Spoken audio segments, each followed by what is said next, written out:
Hello everyone, I am the storyteller and I am here to help you today. I only use this video to fall asleep, so before that, like the video and subscribe to the channel. Also, where are you from and what time are you watching? Now get comfortable and relax. The air in Florence, your Florence, is a tapestry woven with threads of decay. You try to recall the sweet scent of lilies that once gave your city its name, Fiorenza, the flowering one, or the sharp, invigorating aroma of cut leather from your father's workshop, the comforting smell of baking bread from Signora Amelia's oven down the lane. But those memories are ghosts, pale and fragile against the monstrous, ever-present stench of corruption. It's a smell so thick, so pervasive, it has become the very medium through which you breathe, a constant clawing companion that no longer registers as extraordinary, only as the grim signature of this new reality. It clings to your clothes, your hair, the back of your throat, a greasy film that water barely touches. The smell of rotting flesh, human and animal, of sickness and despair, of unemptied chamber pots and festering wounds, has permeated everything to the point where you barely notice its individual components anymore. It is simply the air, the new atmosphere of a world unmade.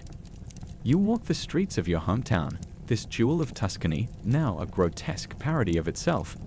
Each step is a negotiation, a careful dance to avoid the fallen. They lie on the cobblestones, these bundles of rags and bones that were once your neighbors, your acquaintances, perhaps even friends. Some are fresh, their faces contorted in the final agony, eyes wide with a terror you are beginning to understand all too well, a rictus of horror etched onto their features. Others are days old, bloated and seeping, skin turning a mottled black and green, visited only by swarms of iridescent flies and the boldest rats, grown fat and fearless in this city of endless feasting. You avert your gaze, not out of delicacy, that was a luxury shed weeks ago, along with so many other civilized notions, but out of a weariness so profound it settles in your bones like the damp chill of a crypt. The death carts, the carri dei morti, once a horrifying spectacle that sent shivers down your spine, are now too few, their pullers, the bikini, too sick or too dead themselves to keep pace with the reaper's relentless, insatiable harvest. Sometimes families, driven mad by grief and fear, simply drag their dead into the street, hoping someone, anyone, will take them away. Your home, once a sanctuary, a small pocket of warmth and familiarity in the bustling city, has become a crucible of fear, a sealed container of sorrow. Your younger sister, Bianca, her laughter once the brightest sound in your small world, a cascade of pure, untroubled joy, now thrashes in a fevered delirium. Her cries are a mix of nonsense, fragmented memories of sunnier days, and pleas to unseen tormentors who claw at her from the shadows of her mind. She doesn't know you. Her eyes, usually so clear and bright, the color of warm chestnuts, are clouded with the sickness, reflecting a terror you cannot soothe, a wildness that isn't her. Sometimes she calls for your father, Antonio, his name a broken sob on her lips, forgetting he is already gone, taken by an early, swift fever before this greater horror fully descended. And your mother, your strong, resilient mother, Lucia, who faced every hardship, every lean winter, and every small sorrow, with a stoic grace and an unshakable faith. The dark spots have appeared on her skin. Asterisk maculae negre asterisk. The physicians, those few who haven't fled or succumbed, whisper it's a sure sign, the kiss of death.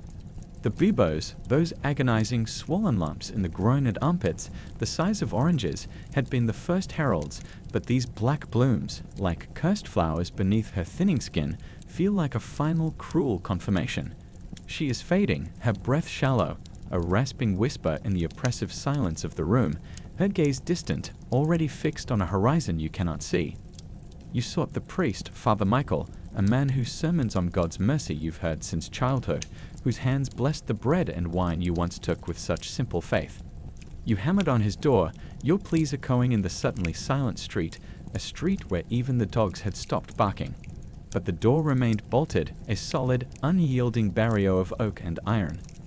A shutter creaked open above, and a trembling voice, barely recognizable as his, thin and reedy with terror, told you to go away. He's afraid. Of course he is. Who isn't? His fear is a mirror to your own, a reflection of the terror that has gripped every heart in this city. But his fear is also a profound betrayal, a severing of the sacred trust between shepherd and flock. If God's own servants abandon their duties, shuddering themselves away while their people perish, what hope is there?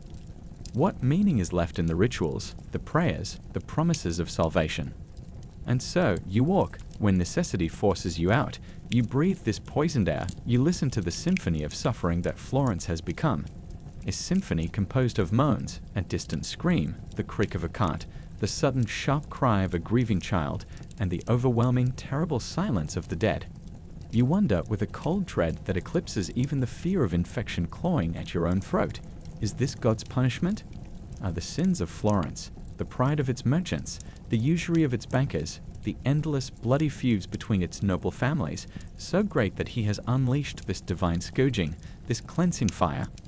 Or is it something even more terrifying, more absolute in its indifference? Is this simply the end of the world, the final, terrible chapter of mankind, unwritten in any prophecy you know, unfolding with an impartial, relentless cruelty that mocks all human aspiration and divine order?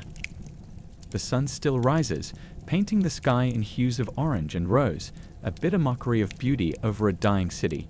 You look up at it, its warmth a cruel irony on your skin, and the question burns in your soul, unanswered, a raw wound, as you turn back towards the shadowed doorway of your home, where your own private apocalypse awaits its inexorable conclusion.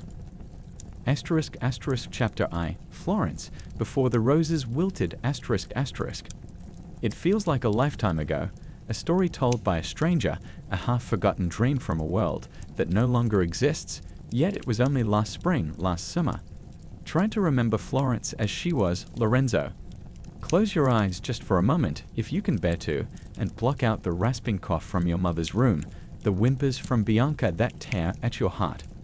Remember, block out the stench with the imagined fragrance of 1,000 flowers. Florence, the lily city, asterisk Fiorenza la Bella asterisk, nestled in the Arno Valley like a jewel in green velvet, crowned by the rising dome of Santa Maria del Fiore. A magnificent, audacious statement of ambition and faith, its marble skin gleaming white from Carrara, green from Prato, and pink from Siena under the brilliant, generous Tuscan sun. You remember the constant, rhythmic clang of hammers from the Duomo's construction site, a sound of progress, of creation, a hopeful symphony that promised an even grander future, so different from the hollow, sickening thud of the gravedigger's spade that now punctuates the suffocating silence. The air then, the air. It was alive with 1,000 distinct, vibrant scents. The peppery aroma of exotic spices, cloves, cinnamon, nutmeg, drifting from the warehouses of the Orsamical, mingling with the sweet, heady fragrance of roses, jasmine, and of course, lilies at the flower stalls near the Mercato Nuovo. There was the earthy, slightly oily smell of wool from the Art della Lana guild halls, the sharp, chemical tang of dyeing vats where fabrics were transformed into hues of crimson and indigo, the rich, savory scent of roasting meats and simmering stews from the open-air cookshops, and yes, the ever-present, complex human smell of a city teeming with nearly 100,000 souls, a city that felt like the very center of the world. Your life, too, was vibrant, mapped out with the comfortable certainty of youth, a path that seemed as solid and reliable as the stone bridges spanning the Arno. You are Lorenzo, son of Antonio Bellini, a master leatherworker whose reputation for fine-tooled satchels, sturdy boots, and intricately decorated book bindings was known not just in your Oltrano district, but across the city and even in the smaller towns of the asterisk Contado asterisk. Your days were spent in the cool, dim workshop. The rich, animal scent of cured hides a constant presence. The rhythmic tap-tap-tap of your father's specialized tools, the slick sound of the all-piercing thick leather, the scrape of the burnisher, these were the familiar sounds of your apprenticeship. You were learning the trade, your hands slowly, sometimes painfully, gaining the skill to transform rough, unyielding hide into objects of beauty and utility. There was immense pride in it, a sense of belonging to the ancient rhythm of craft and commerce that made Florence the envy of Europe. Your father was a patient teacher, firm but fair, his calloused hands guiding yours, instilling in you not just the techniques, but the integrity of the craftsman. Measure twice, cut once, Lorenzo, he'd say, his voice calm and steady. And always respect the material. It was once alive. Evenings were for family, a sanctuary from the bustling city. Your father, Antonio, a man of quiet strength and deep thoughts, would often share stories of his day, recounting amusing interactions with customers or discussing the intricate politics of the Leatherworkers Guild. Sometimes he would take down his precious hand-copied volume of Dante's Commedia and read aloud, his voice filling your small but comfortable home with tales of infernal suffering, purgatorial hope, and paradisiacal glory, stories that now seemed chillingly prescient. Your mother, Lucia, her hands never still, would be mending clothes by the flickering lamplight, spinning wool into fine thread, or preparing the simple, hearty meals, ribolita, pasta with beans, roasted vegetables that tasted like love itself. Bianca, a whirlwind of youthful energy, a bright spark of untamed curiosity, would chatter about her day, her escapades with her friends in the narrow neighborhood lanes, her dreams of one day seeing the great mosaics of Venice or the rumored splendors of Rome. Her laughter, unrestrained and infectious, would echo off the plastered walls, a sound you now ache to hear again. You had friends, Paolo, apprenticed to a painter in Giotto's lineage, full of grand artistic visions and passionate arguments about the merits of tempera versus fresco, Sophia, whose father was a wealthy silk merchant on the Via dei Tornabuoni, her wit as sharp as her needles and her tongue unafraid to challenge convention. There were festivals, joyous explosions of communal life. The feast of San Giovanni, Florence's patron saint, with its spectacular fireworks over the Arno and the running of the Palio. The raucous, uninhibited joy of Carnival before the solemnity of Lent. You even dared to dream of a future, a modest but fulfilling one, perhaps your own workshop one day, a respected member of the guild, a family of your own, a small, secure place in the vibrant tapestry of this magnificent, seemingly eternal city. The world beyond Florence felt distant, tales brought by traveling merchants with sun-weathered faces or weary pilgrims returning from Santiago or Jerusalem. You heard of wars between kings, of famines in distant, unfortunate lands, but they were abstract sorrows, lacking the visceral punch of immediate reality. Even when the first whispers began to circulate, sometime in the late autumn of last year, 1347, they were just that, whispers, easily dismissed over a glass of wine or a game of dice. A terrible pestilence in the east, they said. Cathay, the lands of the Tartars, the Genoese trading post of Kaffa in the Crimea. Genoese traders, fleeing the besieged port, were rumored to have brought something dreadful with them, something that killed with terrifying speed. But such tales were common, often exaggerated by distance and fear. Florence had faced plagues before, hadn't she? Bad fevers, sweating sicknesses, the ague. They came, they took their tithe of the weak and the old, and life, eventually, always went on. You remembered your father discussing it with Sidno Vespucci, the spice merchant, whose shop was a fragrant wonderland of exotic aromas. Vespucci, usually a man of booming optimism, had a furrowed brow, his ebullience subdued. "This sounds different, Antonio," he muttered, shaking his head, the scent of cloves and pepper clinging to him. "They speak of a swiftness, a certainty of death that is unnatural, not like the usual sicknesses." Your father, ever the pragmatist, though his own heart was likely troubled, had tried to offer reassurance. God is good, old friend. We must pray and trust in his protection. Florence is his favored city, the New Jerusalem. He had clapped Vespucci on the shoulder, but his smile didn't quite reach his eyes. The Lily City. The name now feels like a cruel, bitter joke. The roses, the lilies, all the vibrant blooms of your Florence are wilting, their petals stained with the darkness that has crept in from across the sea, carried on the very ships that brought her unimaginable wealth, slithering silently through the intricate trade routes that were her lifeblood. The first ships, bearing their invisible, lethal cargo, docked in Messina, then Genoa, then Marseille. And then, it was only a matter of time, a terrifyingly short time, before the insidious tendrils of the shadow reached inland, towards the unsuspecting, proud heart of Tuscany. You recall the heated arguments among the merchants in the Loggia dei Lanzi, some dismissing the threat as hysteria, others already wringing their hands, their talk of cancelled shipments, ruined investments, and falling prices a chilling prelude to a far more devastating collapse. You didn't understand then. None of you did. How could you? How could anyone, living in a world that seemed so ordered, so divinely ordained, Imagine a calamity of this magnitude. A world where the familiar, comforting rhythms of life would not just falter, but shatter completely into a million unrecognizable pieces. Where the bustling streets, the very arteries of your city, would fall silent, save for the cries of the dying and the mournful rumble of the death carts. Where faith itself, the bedrock of your existence, would be battered to the brink of extinction. You lived in a world of order, of hierarchy, of divine plan. That world, the Florence before the roses wilted, the Florence of your youth and your dreams, is gone. And in its place, this charnel house, this living hell, where every sunrise brings not hope, but a fresh, suffocating wave of despair. Asterisk asterisk chapter I. Whispers on the wind, then a scream asterisk asterisk. The winter of 1347 bled into the new year, 1348, with an unsettling, pregnant quiet. The usual festive cheer of the early months, the celebrations of Epiphany, the preparations for Carnival, was noticeably muted, overshadowed by the persistent, increasingly detailed and alarming rumors of the pestilence, spreading like a dark stain across Italy. Pisa, just a few days' journey to the west, was said to be suffering terribly, its famous leaning tower looking down upon a city gripped by fear and death. Venice, that glittering watery jewel of the Adriatic, was reportedly a city of the dead, its canals choked with corpses, its magnificent palazzi transformed into tombs.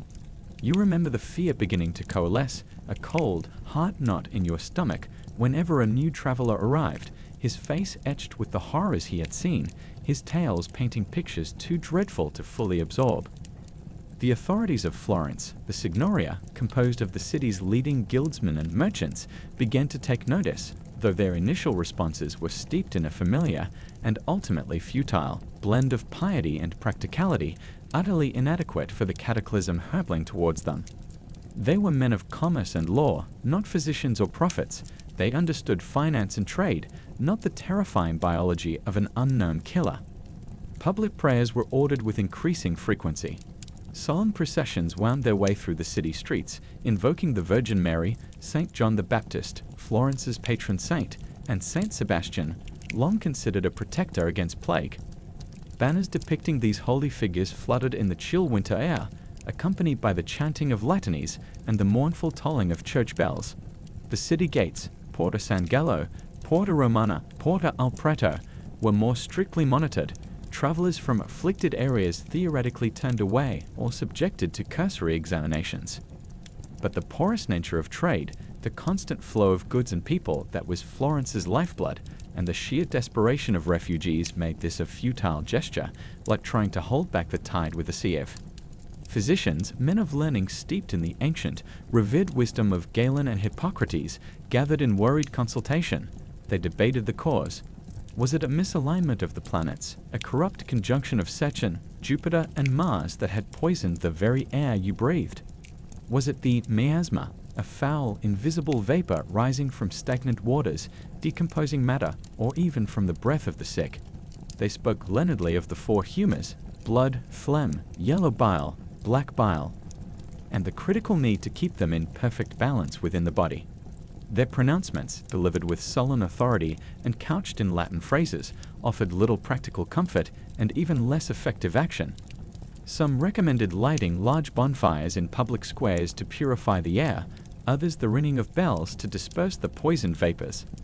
Then, in late March, or perhaps early April, the days of that dreadful spring blur into a continuous, nightmarish stream of escalating dread. The whispers became a scream that echoed from the heart of Florence itself. The first confirmed cases appeared within the city walls, not in the poorest, most crowded districts like San Frediano, as some of the wealthier citizens had arrogantly predicted, hoping to confine the blight to the unfortunate and the unclean, but everywhere, striking with terrifying impartiality. A wealthy merchant in the Santa Croce quarter, known for his piety and his fine palazzo. A dyer's wife near the Ponte Vecchio, a woman you'd seen 100 times haggling for vegetables.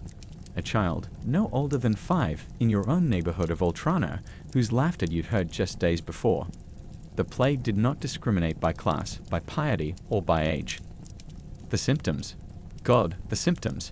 You first heard them described in hushed, terrified tones in the marketplace, then by a shaken neighbor. Before you witnessed them firsthand, an experience that would sear itself into your memory.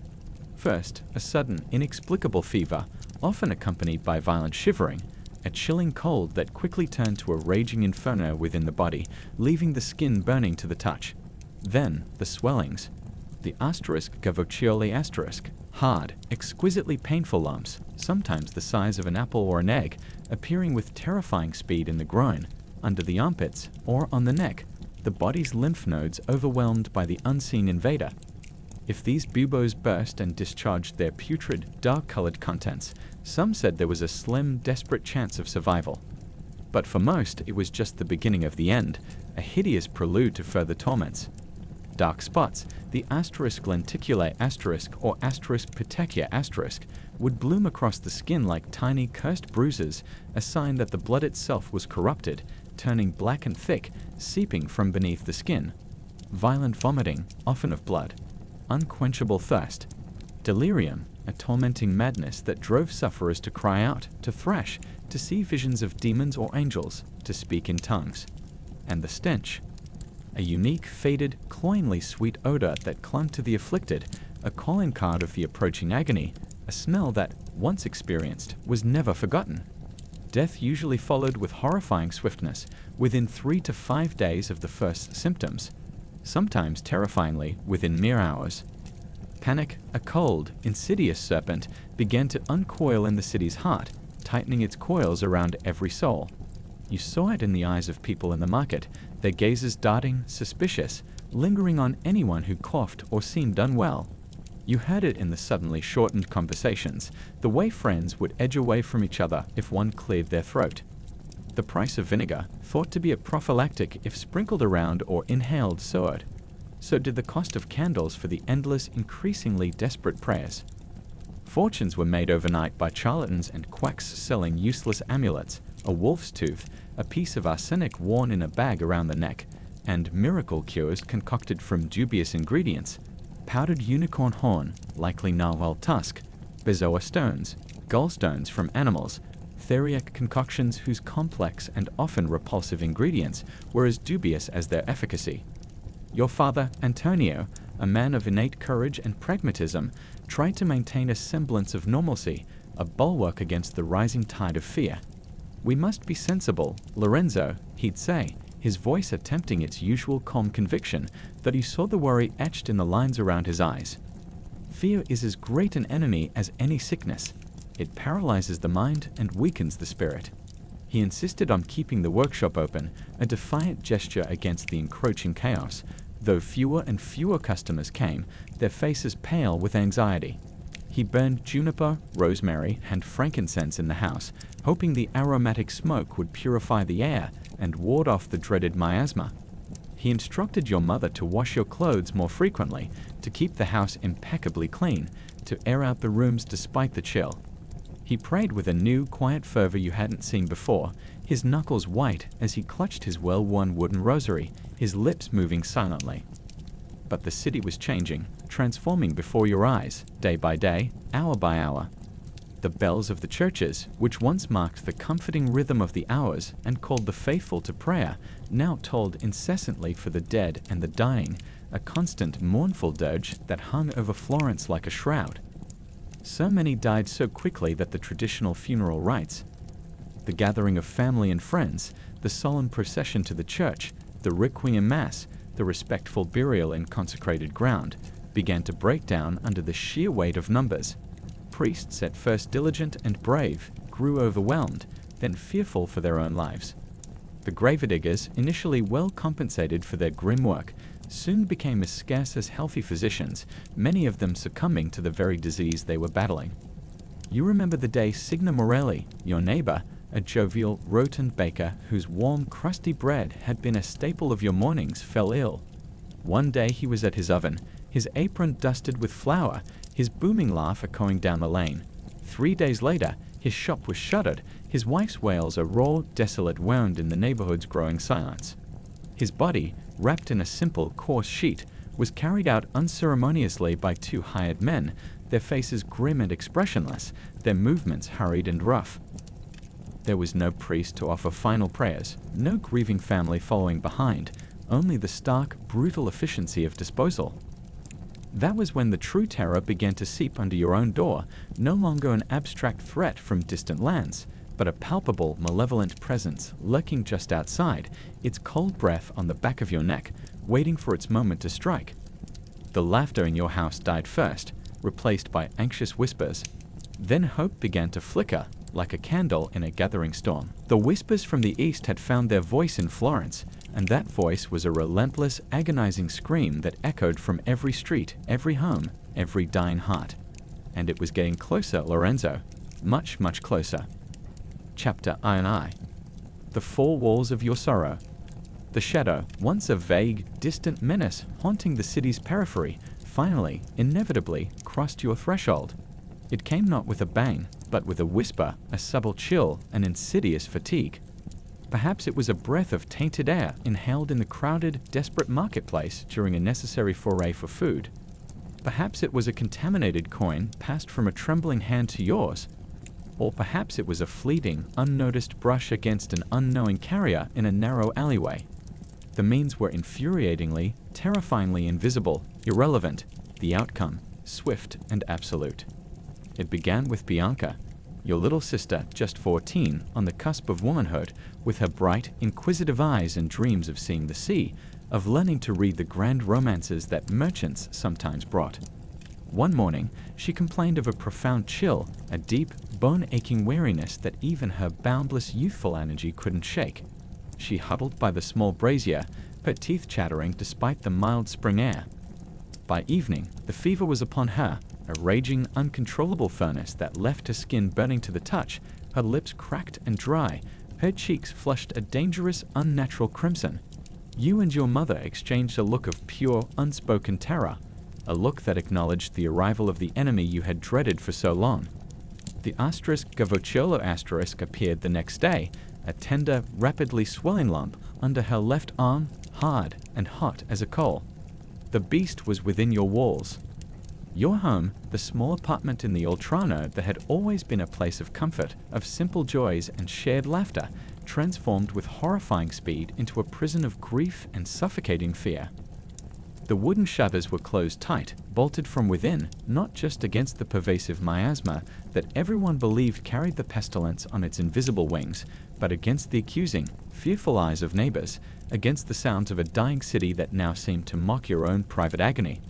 The familiar, comforting scent of herbs, rosemary, thyme, lavender, that your mother usually kept hanging from the rafters to dry was overwhelmed by the sharp, metallic smell of sickness, of blood, and later, of something far worse, the cloying, sweet odor of decay. Your mother, Lucia. Oh, how she fought. She was a lioness defending her cub, her every action fueled by a desperate, ferocious love that seemed to defy the encroaching despair. She bathed Bianca's burning forehead with cool cloths soaked in vinegar and rosewater, her touch gentle despite the tremor in her hands. She coaxed spoonfuls of watered wine and thin, herb-infused broth between Bianca's parched, cracked lips, though Bianca often brought it back up in violent, choking spasms that left her weak and weeping. She prayed constantly, her rosary beads clicking like a frantic, desperate heartbeat in the oppressive silence of the sick room, her voice hoarse from whispered, urgent entreaties to every saint she knew, Saint Roch, Saint Sebastian, the Blessed Virgin Mary, her pleas a litany of fading hope. You tried to help, feeling clumsy, inadequate, and utterly useless against this monstrous, invisible foe. You fetched fresh water from the communal well down the lane, a terrifying errand in itself, forcing you out into the plague-stricken streets where every shadow seemed to menace, every distant cough sounded like a death knell. You held Bianca's hand, a small hot bird fluttering in your grasp, and spoke to her of mundane things, of memories of happier times, the day she got her kitten, the festival of San Giovanni when you both marveled at the fireworks, the taste of the first ripe figs of summer. You spoke to her, though you knew with a sinking heart that she likely didn't hear you, lost as she was in the terrifying, bewildering labyrinth of her delirium. Her delirium, it was a cruel, unrelenting torment to witness, a window into a private hell. She would cry out for your father, Antonio, his name a broken sob on her lips, begging him to make the pain stop, forgetting in her fevered state that he had succumbed to a swift, brutal fever just weeks, before the true horror of the plague had fully manifested in your district. A mercy, perhaps, that he didn't live to see this deeper, more prolonged suffering.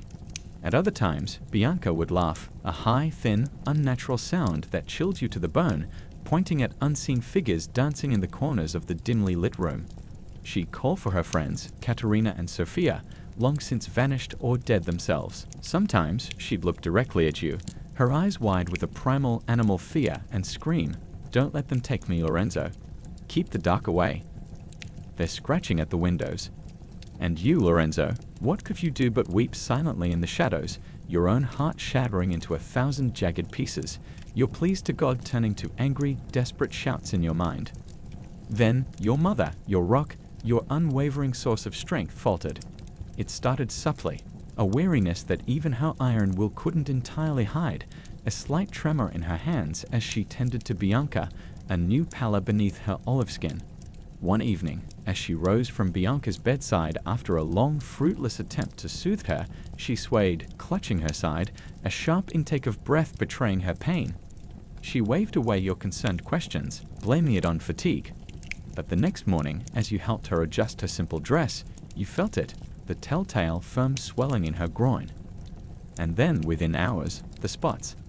Those dreaded macula nigra appearing like faint, sinister bruises on her arms and neck, then darkening, spreading with horrifying speed, a visible map of the poison consuming her from within. The despair that settled upon you then was a physical weight, crushing the air from your lungs, making your limbs feel like lead. 2 of them. Both of them. The 2 pillars of your world, the anchors of your life, crumbling simultaneously before your helpless eyes. Your attempts to care for them became a frantic, Sisyphean ballet of fetching, cleaning, comforting, all while a cold, insistent voice in your head whispered, "It's useless, they are lost, and you are next. It's only a matter of time, asterisk." Food became dangerously scarce. The markets were largely deserted, farmers too terrified to bring their goods into the city of death. What little you had stored, some dried beans, a handful of flour, a few withered onions, was dwindling with alarming speed. Clean linen ran out, despite your desperate attempts to wash soiled cloths in the increasingly foul, sediment-filled water from the well. The sounds of your home became a wretched, heartbreaking chorus, Bianca's delirious cries and whimpers, your mother's pained, shallow breathing, the occasional soft moan escaping her lips, your own choked sobs in the brief, stolen moments you allowed yourself to break down in the darkness. And from outside, the unending, muted dirge of the city, distant wails, the occasional sharp shout of fear or pain, the heavy, ominous rumble of the death cart on its grim rounds, a sound that made your blood run cold each time it passed your street, wondering if its next stop would be your door. The isolation was absolute, a suffocating blanket. No friends came, no neighbors dared to offer help, or even a word of inquiry from a safe distance. To approach a plague house, a house marked by the sickness, was to invite death into your own. You understood. You didn't blame them. You were marked, your house a place of contagion, a shunned, a cursed island in a sea of suffering. Even the stray cats that once roamed your alleyway, their cries a familiar nighttime sound, seemed to avoid your door now. Within those 4 walls, your world had shrunk to the dimensions of a shared, premature tome. Love, duty, and an all-consuming, paralyzing helplessness were your only companions. You watched the 2 people you cherished most in the world being stolen from you, inch by agonizing, peerless inch, and all you could do was bear witness to their suffering, your own grief a raw, open, festering wound. The scent of impending death, heavy, sweet, and cloying, began to mingle with the other sick room odors, a final, cruel perfume in your small, shadowed prison of sorrow. *** Chapter IV. Navigating the City of Ghosts ***. There were times, inescapable and terrifying, when you had to leave the suffocating confines of your home, your prison of grief and fear. Water wouldn't fetch itself from the increasingly suspect communal well. The last moldy crusts of bread were long gone, and the gnawing hunger in your own belly was a constant, unwelcome companion. Each venture out was a journey into a landscape transformed beyond recognition, a descent into an urban inferno that Dante himself, for all his infernal visions, might have struggled to fully depict. Florence, your vibrant, proud Florence, was now a city of ghosts, its once teeming streets echoing with an unnatural, profound emptiness, punctuated only by sounds that chilled you to the very marrow of your bones. You would pull your asterisk shopper asterisk, your simple woolen cloak, tighter around you, its familiar weight a small, inadequate comfort. You'd tuck a rag soaked in vinegar, a precious commodity now, over your nose and mouth, a flimsy, desperate ward against the pervasive miasma that everyone believed carried the pestilence, but a small ritual that provided a sliver of psychological defense. Stepping out of your door, leaving the relative, though infected, sanctuary of your home, felt like plunging into a diseased, venomous river. The air itself seemed to hang heavy, almost visible, shimmering with an unseen malevolence, thick with the stench of death and decay that even the vinegar couldn't entirely mask. The streets, God, the streets. Where once there was the cheerful, jostling chaos of vendors hawking their wares, shoppers bargaining, children playing asterisk mora asterisk or chasing hoops, and apprentices hurrying on errands with bundles under their arms, now there was a terrifying, unnerving stillness. This silence was broken only by the stark, gruesome evidence of the plague's relentless, victorious march. Bodies lay where they had fallen, in doorways, their hands outstretched as if seeking help that never came, slumped against walls, heads lolling at unnatural angles. Sometimes, even in the middle of the thoroughfare, obstacles to be navigated with a surge of nausea. Some were hastily covered with a tattered sheet or a piece of sacking, a last futile gesture of respect, or perhaps just a desperate attempt by a terrified survivor to hide the horror from their own eyes. Others lay exposed, their limbs contorted by the final agonal spasms, faces frozen in masks of agony or bewildered surprise, their vacant, clouded eyes staring up at the indifferent, often brilliantly blue, Tuscan sky. The flies were a constant, buzzing, iridescent presence, a shimmering black cloud over every corpse. Rats, grown bold and unnaturally large, sleek from their ghastly feasting, scurried in the shadows and even in plain sight, no longer fearing humans. You learned to walk with your gaze fixed ahead, yet hyper-aware of your surroundings, trying not to look too closely at the faces, trying not to breathe too deeply, trying not to imagine who these fallen figures once were: the baker, the scholar, the mother, the child. The grand Piazza della Signoria, once the vibrant, pulsating heart of Florentine civic life, the stage for its triumphs and tragedies, was now a vast, desolate square. The proud statues, Donatello's Marzocco lion, a symbol of Florentine power not yet in place, but its predecessors seemed to look down in stony, uncomprehending sorrow. The Loggia dei Lanzi, where merchants once struck deals worth fortunes and magistrates held court-dispensing Florentine justice, stood empty, its magnificent arches framing vistas of urban desolation and decay. You saw grass, pale and anemic, beginning to sprout between the paving stones in some of Menina's, the narrower side streets, a surreal, unwelcome touch of nature, aggressively reclaiming a city dying at its roots. Homes stood abandoned, their doors ajar or broken down by looters or desperate relatives seeking to retrieve a loved one, their windows like vacant, soulless eyes staring out onto the desolation. Some had crude crosses chalked on their doors in white or red, a stark, chilling warning. Asterisk pestilenza qui asterisk, plague here. Others bore more desperate, fading inscriptions. Asterisk Deoti aiuti asterisk, God help us. Asterisk misericordia asterisk. From within some of these shuttered, silent houses, you could sometimes hear faint moans, a weak cry for help that went unanswered, or worse, an utter, tomb-like silence that spoke volumes of the tragedy within. You wondered, with a sickening lurch in your stomach, who lay within those darkened rooms, dying alone, their passing unmourned, unrecorded, their souls departing without the comfort of last rites or a loving hand. The asterisk bikini asterisk, the corpse collectors, were a terrifying, almost demonic sight, figures from a nightmare made real. Often drawn from the city's most desperate underclass, or criminals offered pardons from their sentences for undertaking this grim, lethal work, they moved through the streets with a hardened, almost brutal efficiency, their humanity seemingly extinguished by the horrors they witnessed daily. Some were draped in dark, heavily waxed cloaks, their faces often masked with cloth or smeared with what they hoped were protective ointments. They would call out, their voices rough and devoid of emotion, their cries echoing eerily in the empty streets. Portate a vostri morti. Corpi da portar via. Bring out your dead. Bodies to take away? They handled the bodies with a chilling detachment, sometimes with crude, callous jokes to ward off their own terror, piling them onto rough, two-wheeled carts that creaked and groaned under their gruesome, ever-increasing loads. You saw them drag bodies from houses with long iron hooks, showing little reverence for what were once vibrant human beings, husbands, wives, children. You hated them for their callousness, yet you understood, with a cold dread, their awful necessity. Who else would do this cursed, fatal work? Some said that in the empty houses, memory itself remained. Old books, faded paintings, boxes of letters, the smell of lavender on the windowsill, all these things held someone's life. People entered these houses not for profit, but rather in search of something human. A reminder that there was still warmth, comfort, and hope. Sometimes they would find a scarf embroidered with a name on the corner, or a wooden toy carefully placed on a pillow. These finds became a kind of amulets, reminders of how important it is to just be there for each other. The streets of the city were unusually quiet. Meeting another person did not cause fear, but rather confusion.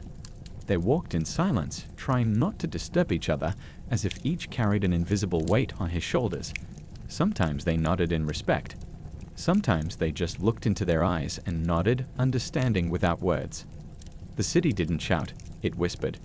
And in that whisper were the sounds of a flute from a balcony, the rustle of flags in the wind, children's drawings on the walls, bread left at a neighbor's door. Everything became infinitely cherished. People did not speak loudly, did not hurry. In this silence, a new form of communication was born. Glances, gestures, short notes folded in the crack of the door. I am near. If you need me, knock. It was as if everything familiar had stopped. Stores did not work, bells did not ring. But out of this emptiness was born a silence not of despair, but of reflection. Those who had never noticed the stars before now sat on rooftops at night, looking up at the sky. Those who had never picked up a paintbrush now painted on glass with soap foam just to feel the color. Every night coming home became a small triumph. Even if you brought just a jug of water or some honey, it felt like a feat. And there was a special tenderness in these everyday moments, in the way you covered your loved ones with a blanket, the way you lit a candle, the way you listened to the breathing in the room. But the hardest part wasn't in the city. The hardest part was in a home where each day began with hope and ended with expectation. Where loved ones, albeit silent, were still there, and their slow silence was a reminder that the most precious things in the world are often unnoticed. Chapter V. When the sky is silent. It felt as if the universe itself had suspended its breath. The world no longer spoke in familiar words, the sky did not answer, prayers seemed to sink into silence. But this silence did not seem hostile, it was like waiting, as if someone was giving the man time to think, to look around, to hear himself. In those days, faith was changing. It was no longer expressed in loud services or memorized prayers.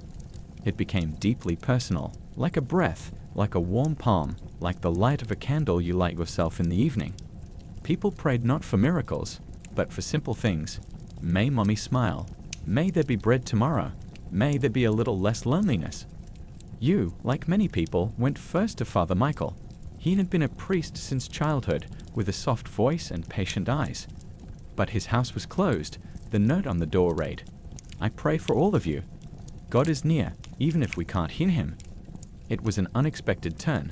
Faith was no longer an external light, it became an internal light. You came home, and for the first time in a long time you sat in silence with your palm on the table. Just sat there. Didn't ask. Didn't accuse. Didn't wait for an answer. Just being present. And in that silence, soft and warm as the evening breeze off the hills, it felt peaceful for the first time in a long time.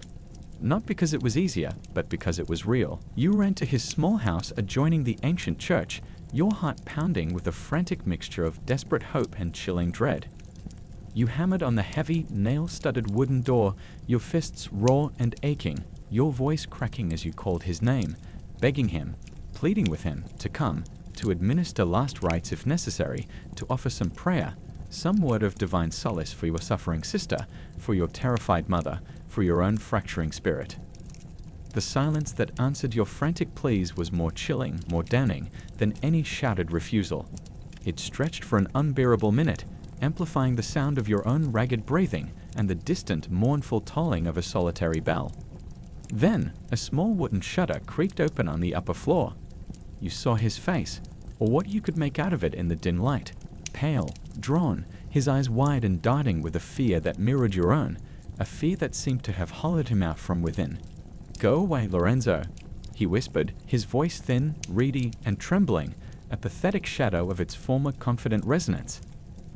"I cannot come. The house is touched by the sickness. It is too dangerous. I cannot risk it." He mumbled something about needing to protect himself in order to serve the many, a hollow justification that even he seemed not to believe. But you saw the raw, naked terror in his eyes. He was afraid. He, a man of God, a soldier of Christ, was just as terrified of this invisible, insidious enemy as any common layman. He offered a few hasty, inadequate words about prayers from a distance, about trusting in God's will. Then the shutter slammed shut with a decisive thud, a final, irrevocable rejection that felt like a physical blow. You stood there on the deserted street, stunned into silence, the cold reality of his refusal seeping into your bones like the plague itself. If the priest, God's anointed servant, the conduit of his grace, was too afraid to face the sickness, too afraid to offer comfort to the dying, what did that mean for your faith, for everyone's faith? Where was the divine comfort, the spiritual strength, the promise of pastoral care that was supposed to sustain you in times of ultimate trial? It was a betrayal that cut deeper than you could have imagined, shaking the very foundations of your belief system, leaving you feeling adrift in a hostile, godless universe. This crisis of faith was not yours alone, Lorenzo. It was a silent, agonizing torment afflicting all of Florence, all of Christendom, as the plague swept across the continent. You heard the whispers, the desperate, unanswerable questions exchanged in hushed, fearful tones whenever people dared to speak to one another. Is this God's punishment? Had Florence, with its notorious pride, its rampant usury that financed wars and vanities, its endless, bloody political squabbles between Guelphs and Ghibellines, finally angered him beyond forgiveness? Were you all living through a new Sodom, a new Gomorrah, awaiting a rain of fire that now came in the insidious form of fever, buboes, and black spots? The Dominican preacher Girolamo Savonarola was not yet born, but his condemnations of Florentine vice would find fertile ground in the memories of this devastation. Some, in their terror, clung to their faith with even greater, almost hysterical ferocity.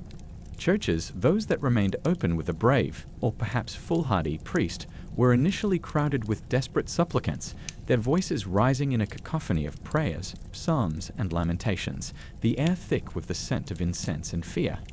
Relics of saints, a bone fragment here, a piece of cloth there, were paraded through the streets in solemn, desperate processions in blatant defiance of the contagion, in a desperate hope that divine intervention might yet be invoked, that a miracle might stay the hand of the destroying angel. But as the death toll mounted relentlessly, as prayers went visibly, cruelly unanswered, as loved ones perished despite the most fervent novenas, even the most devout began to waver, their faith eroded by the relentless tide of suffering. The churches themselves, once seen as sanctuaries, became feared places, potential hotbeds of infection, where the miasma of death clung to the very stones. Many, like your own parish church of Santa Felicita, eventually closed their doors, their bells falling silent, their altars unattended, their congregations scattered or dead. You saw the rise of more extreme, more desperate forms of piety. Processions of flagellants appeared, men, and sometimes women, from various walks of life, stripped to the waist, their faces contorted in expressions of ecstatic pain, whipping themselves with leather scourges embedded with sharp iron spikes until their backs were raw and bloody. They marched through the stunned, horrified streets, chanting penitential hymns and calling upon the populace to repent, believing that by inflicting such extreme suffering upon themselves, they could appease God's terrible wrath and take the sins of the world upon their own lacerated shoulders. Their fervor was terrifying, a grotesque, medieval spectacle of devotion born of ultimate despair. You watched them pass, a knot of revulsion, pity, and a strange, reluctant awe in your gut. Was this the answer? Was this extreme self-abasement what God truly demanded? Others, finding no solace in traditional religion, turned to superstition, to folk magic, to anything that offered even a sliver of hope, however irrational. Amulets bearing cryptic symbols, arcane astrological charts, prayers written on scraps of parchment and sewn into clothing or worn around the neck, strange rituals performed at midnight under the baleful light of the moon. The city was awash with the desperate remedies of a people who felt abandoned by both God and reason. The lines between Christian piety, folk belief, and outright paganism blurred in the face of such overwhelming existential threat. Your own faith, Lorenzo, felt like a ship caught in a hurricane, its mast shattered, its rudder broken, battered and broken by waves of doubt and despair. You still prayed, sometimes out of ingrained habit, out of a desperate, lingering, almost defiant hope. But your prayers were different now. They were no longer confident, trusting appeals to a loving, merciful Father. They were anguished questions, bitter accusations, raw cries of pain flung into a vast, silent, indifferent void. Why, God? Why are you allowing this unmitigated suffering? What have I, done to deserve such a cruel fate? Where is your vaunted mercy? Are you even there? Or are you a figment of our desperate imaginations, a comforting lie we tell ourselves against the darkness? The silence from heaven was deafening, absolute. Father Michael's bolted door became a potent, enduring symbol of this divine abandonment, this cosmic indifference. You were alone, Lorenzo, truly, terrifyingly alone, not just in your personal grief for your dying mother and sister, but in a vast, desolate spiritual wilderness where the old certainties, the comforting signposts of faith, had crumbled to dust. The question, God's punishment or the end of the world, took on a new, more terrifying dimension. If God was punishing, at least there was a reason, a grim, understandable logic, however harsh. But if he was simply absent or indifferent, or if he did not exist at all, then this was not divine justice, but cosmic chaos, a universe devoid of meaning, purpose, or compassion. And that you found as you listened to the labored, rattling breathing from your mother's sickbed, each rasp a fresh testament to heaven's apparent silence, was a far more terrifying and perhaps truer prospect to face. *** Chapter VI. The Charlatan's Promise and the Doctor's Mask ***. In a world where prayer seemed to fall on deaf ears and divine intervention was a cruel, absent mirage, the desperate human need to do something to actively fight back, to find some tangible defense against the invisible, relentless enemy, fueled a frantic, often irrational, search for remedies. Florence, like a patient delirious with fever, became a macabre marketplace of supposed cures and preventatives, a grim testament to both human ingenuity and human folly, where fragile hope and cynical exploitation walked hand in hand down corpse-strewn streets. The physicians, those formerly trained in the esteemed universities of Padua or Bologna, or even Paris, men of learning steeped in the ancient, revered, and largely incorrect theories of Galen and Hippocrates, were themselves largely helpless, their knowledge tragically inadequate for the challenge. They believed the plague was caused by a corruption of the air, a poisonous miasma, perhaps emanating from earthquakes, decaying matter, or unfavorable astrological conjunctions. Or they attributed it to an imbalance of the body's four humors: blood, phlegm, yellow bile, and black bile. Their treatments, therefore, were logically aimed at rectifying these perceived imbalances or purifying the corrupted environment, often with painful and debilitating consequences for the patient. You saw them, or at least, you heard of their infrequent visits to the wealthier households that could still afford their exorbitant fees and dared to hope for their intervention. They would arrive with grave expressions, cloaked in an aura of somber authority, their Latin pronouncements largely incomprehensible to the grieving families.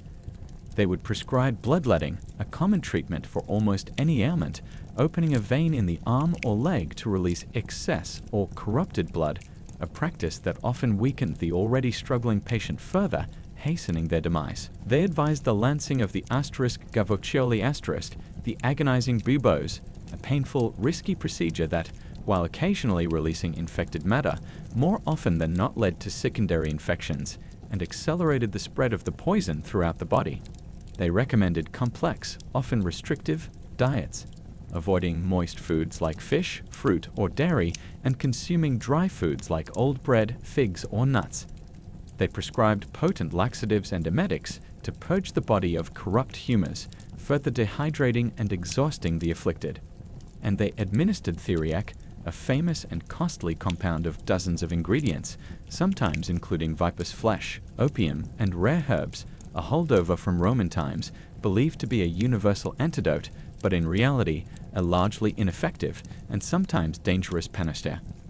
Many physicians, with a grim honesty, advocated fleeing the corrupted air of the city as the only truly reliable preventative. Indeed, Giovanni Boccaccio, in his vivid writings about this very plague in Florence, would later describe how many of the wealthy and noble, thinking that to fly from the plague was the only safeguard, abandoned the city with haste, retreating to their airy countryside villas in the Tuscan hills, hoping to escape the pestilence raging in the crowded, stinking streets. They took with them their families, their servants, and what transportable valuables they could carry, leaving their grand palazzi shuttered and silent, their civic duties and less fortunate neighbors abandoned to fate. But for you, Lorenzo, and for the vast majority of Florence's ordinary population, flight was not a viable option. Where would you go? How would you live without your trade, your home, your community? And how could you even contemplate abandoning your dying mother and sister to face their agony alone? The thought was a betrayal too profound to bear, a sin against love and kinship.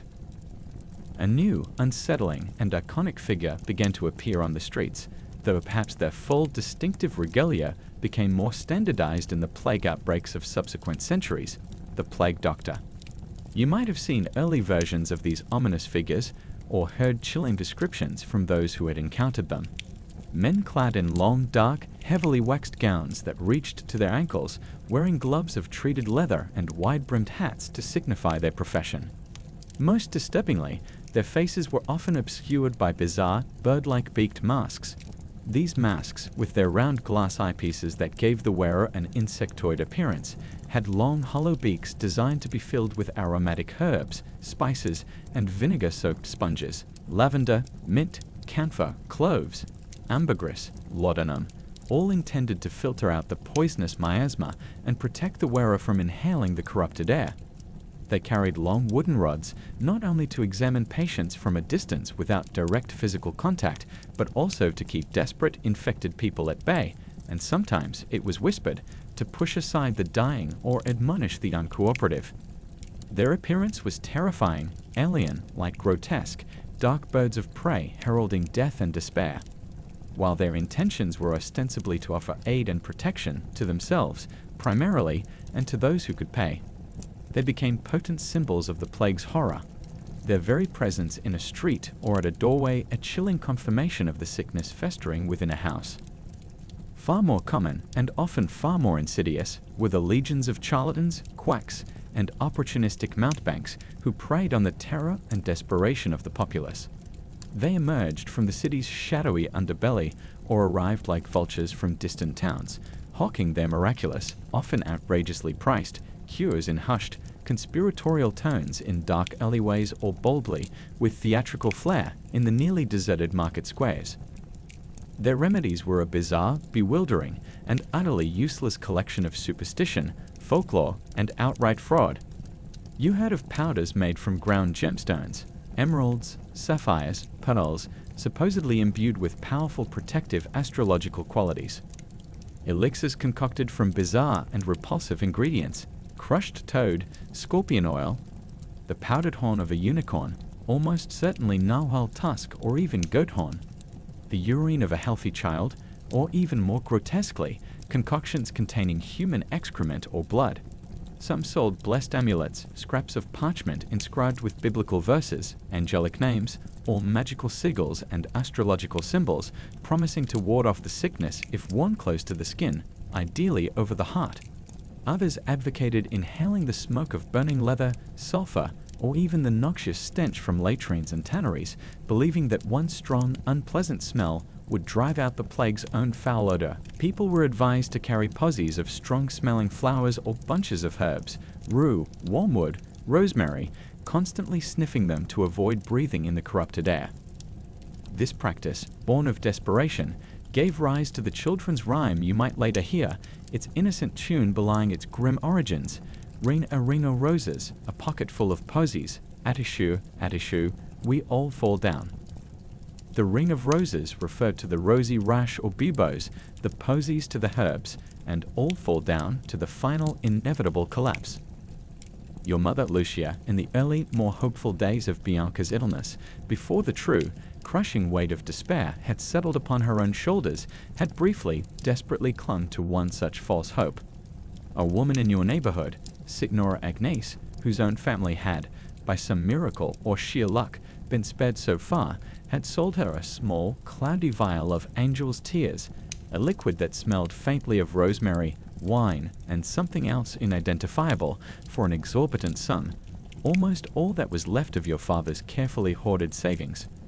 Lucia had sipped it dutifully, her eyes filled with a fragile, prayerful hope that shattered within days as Bianca's condition worsened and her own strength began to fail.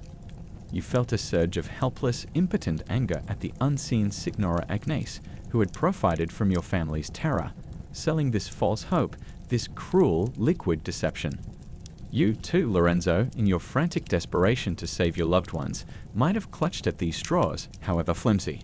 Did you try holding a hot, roasted onion, split and sprinkled with herbs, against Bianca's agonizing bubo, as some old women advised?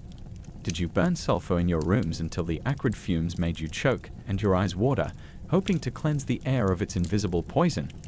Did you whisper prayers to obscure, half-forgotten saints known only for their supposed power over pestilence, their names resurrected from dusty hagiographies? The psychological need to do something anything in the face of such overwhelming, implacable powerlessness was immense, almost unbearable. To sit idly by and simply watch your loved ones die felt like a profound betrayal of your love, a cowardly surrender to the inevitable. But every failed remedy, every unfulfilled charlatan's promise, chipped away at that fragile, flickering hope, leaving behind a bitter, cynical residue of disillusionment and despair. The learned doctors, with their solemn pronouncements, their painful, useless treatments, and their often hasty retreats, offered little more genuine solace than the glib charlatans with their magical trinkets and false elixirs. Both, in their own vastly different ways, highlighted the profound, terrifying ignorance surrounding this devastating disease. It was a force of nature, or perhaps of God's wrath, that mocked all human knowledge, all human endeavor. The only certainty was the pervasive, inescapable stench of death, the ever-present, agonizing buboes, and the relentless, mournful tolling of the death knell, or its equally terrifying, profound silence when there was no one left strong enough to ring it, or indeed, no one left to be buried. *** chapter VI. Each face a memory, each silence a loss ***.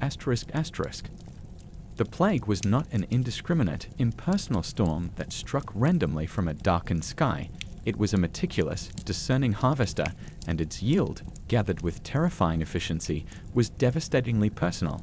It wasn't just people in the abstract who were dying, not anonymous numbers in a grim tally. It was your people, Lorenzo, the familiar faces that had populated your world, the unique voices that had formed the comforting, everyday soundtrack of your life in Florence. Each death was a fresh, bleeding wound, a vital thread violently pulled from the intricate tapestry of your existence, leaving behind a gaping, irreparable hole and the unraveling, frayed edges of what little remained of your known world. You remember Sina Frescobaldi, the elderly, jovial wine merchant from whom your father, Antonio, always bought the sharp, robust Chianti for special occasions and Sunday dinners. A man of booming, infectious laughter and an endless supply of amusing anecdotes and sage advice, his face perpetually ruddy from good wine and good cheer, his generosity well known throughout the Oltrarno district. You saw his grand, imposing house on the Via Maggio, a testament to his family's wealth and influence, once bustling with servants, apprentices, and activity, now shuttered, silent, a heavy black cloth draped mournfully over the carved stone heraldic crest above the massive door. He, his wife, 3 of his promising sons, and most of his household staff, all gone, swept away within a single horrifying fortnight. The Frescobaldi, one of Florence's great, ancient families, their name synonymous with banking and wine, decimated, their lineage hanging by a thread. Then there was young Filippo, your childhood friend, almost a brother to you, apprenticed to a renowned goldsmith near the Ponte Vecchio. You had shared countless secrets, stolen ripe figs from the monastery orchards as mischievous boys, wrestled in the dusty lanes, and dreamed together of the grand adventures you would have when you were men. He was going to craft magnificent chalices for the Duomo. You were going to make the finest leather goods in Tuscany. You heard through a terrified whisper from another acquaintance that Filippo had been taken ill, swiftly and terribly, the dreaded *Gavoccioli* appearing with shocking speed. You dared, your heart a cold stone in your chest, to approach his master's shop, a place you had often visited, filled with the scent of heated metal and polishing compounds. The shop was closed, its shutters barred, a chillingly unfamiliar sight.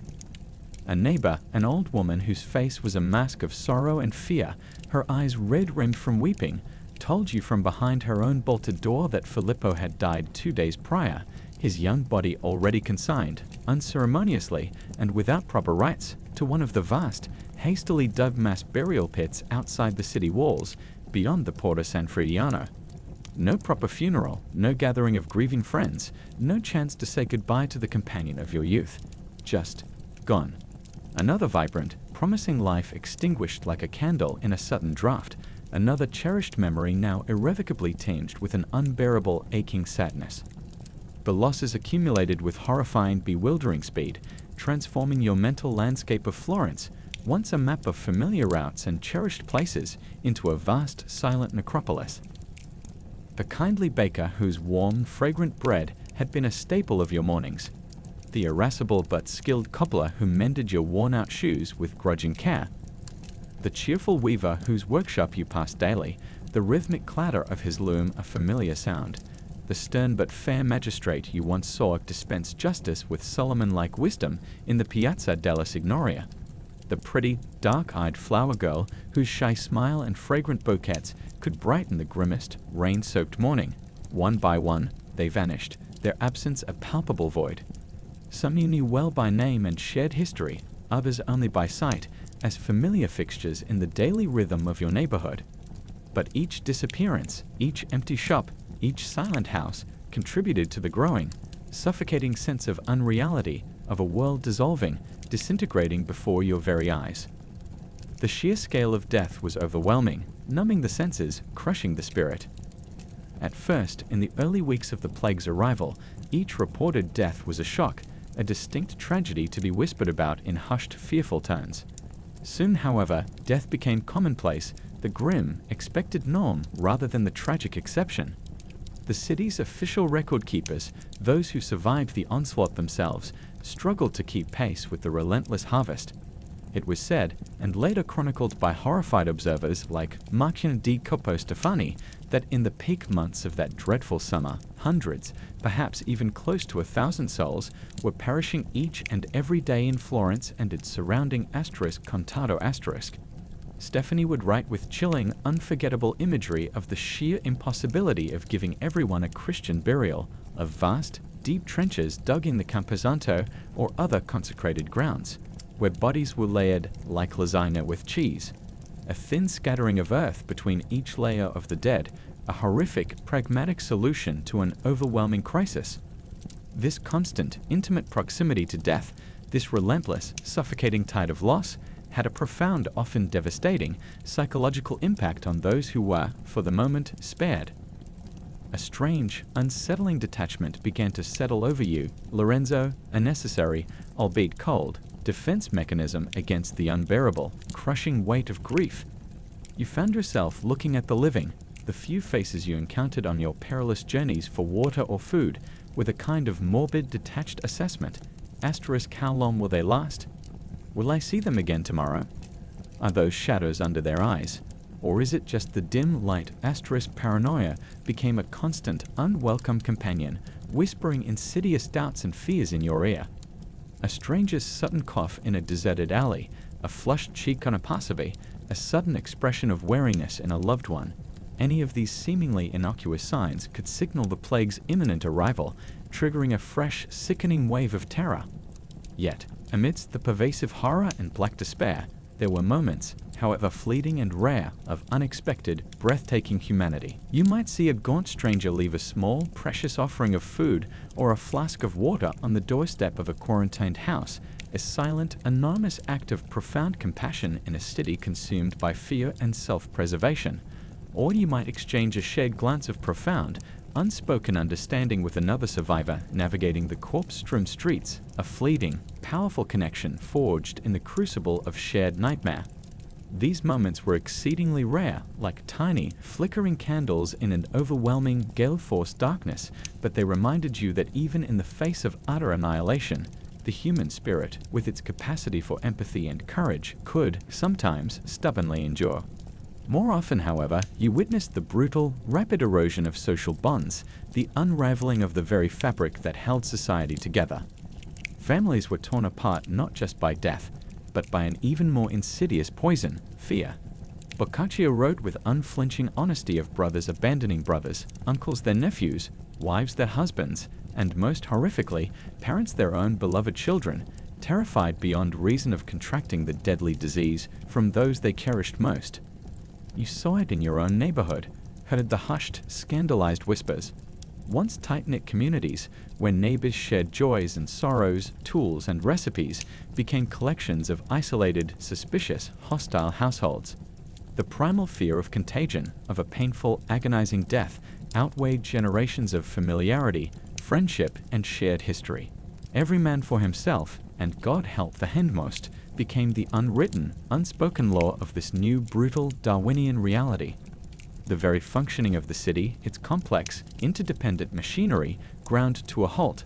Workshops were closed, their masters and apprentices dead or fled, their tools rusting, their order books empty. Markets stood deserted, the flow of essential goods into the city reduced to a mere trickle as farmers and merchants from the countryside, terrified of the urban pest house, stayed away.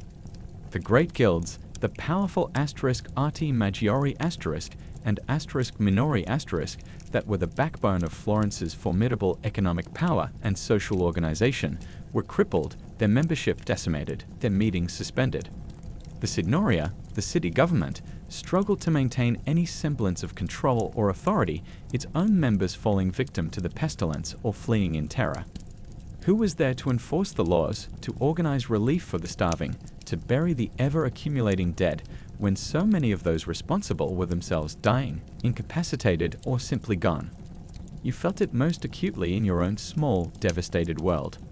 The profound, echoing absence of your father's steady, reassuring presence, his wise counsel, his comforting hand on your shoulder.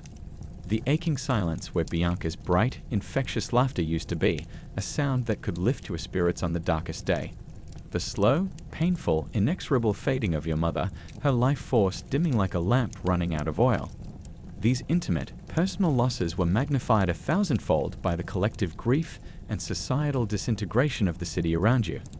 Each familiar face that disappeared was a cherished memory turned into a sorrowful ghost.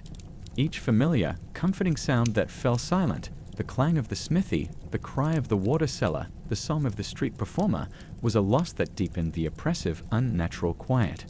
Florence was rapidly becoming a city of echoes and absences, a vast, communal tomb where the living walked like bewildered specters among the ever-increasing, unburied dead.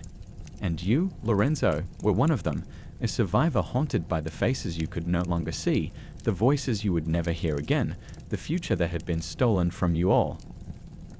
Chapter VII. The crossroads of despair. Flee, hide, or surrender. As the pestilence tightened its suffocating grip on Florence, as the intricate fabric of society unraveled thread by gruesome thread, and as the sheer, overwhelming scale of death became horrifically, undeniably clear, you, Lorenzo, and every other terrified soul trapped within its plague-ridden walls, faced a series of stark, agonizing, and often morally compromising choices. The old rules, the established norms of behavior, the comforting certainties of civic and religious duty no longer applied, or seemed laughably irrelevant, in the face of such an existential crisis. The future, once a discernible path stretching ahead with some degree of predictability and hope, had transformed into a terrifying, impenetrable blank, a fog of uncertainty and dread. Survival, in its rawest, most primal animalistic form, became the overriding, all-consuming imperative, yet even the path to mere survival was shrouded in terrifying uncertainty, moral dilemmas, and the constant threat of a painful, lonely death. What were your options, Lorenzo? What could anyone truly do in the face of such an overwhelming, implacable, seemingly indiscriminate force of nature or divine wrath? The most instinctive, primal reaction for many, particularly those with the means, connections, and foresight, was to flee.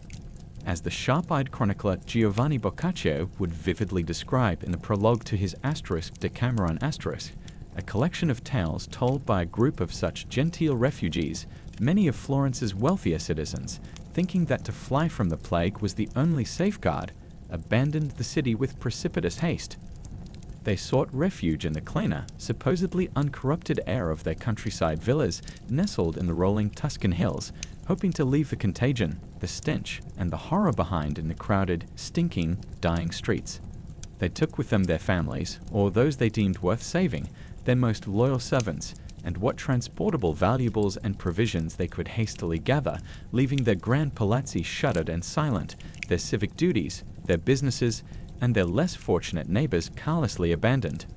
You saw the carriages, piled high with coffers and bundles, rumbling out through the city gates in the early chaotic days of the plague's full onslaught, the faces of their occupants a mixture of thinly veiled fear, grim determination, and perhaps a touch of shame, quickly suppressed.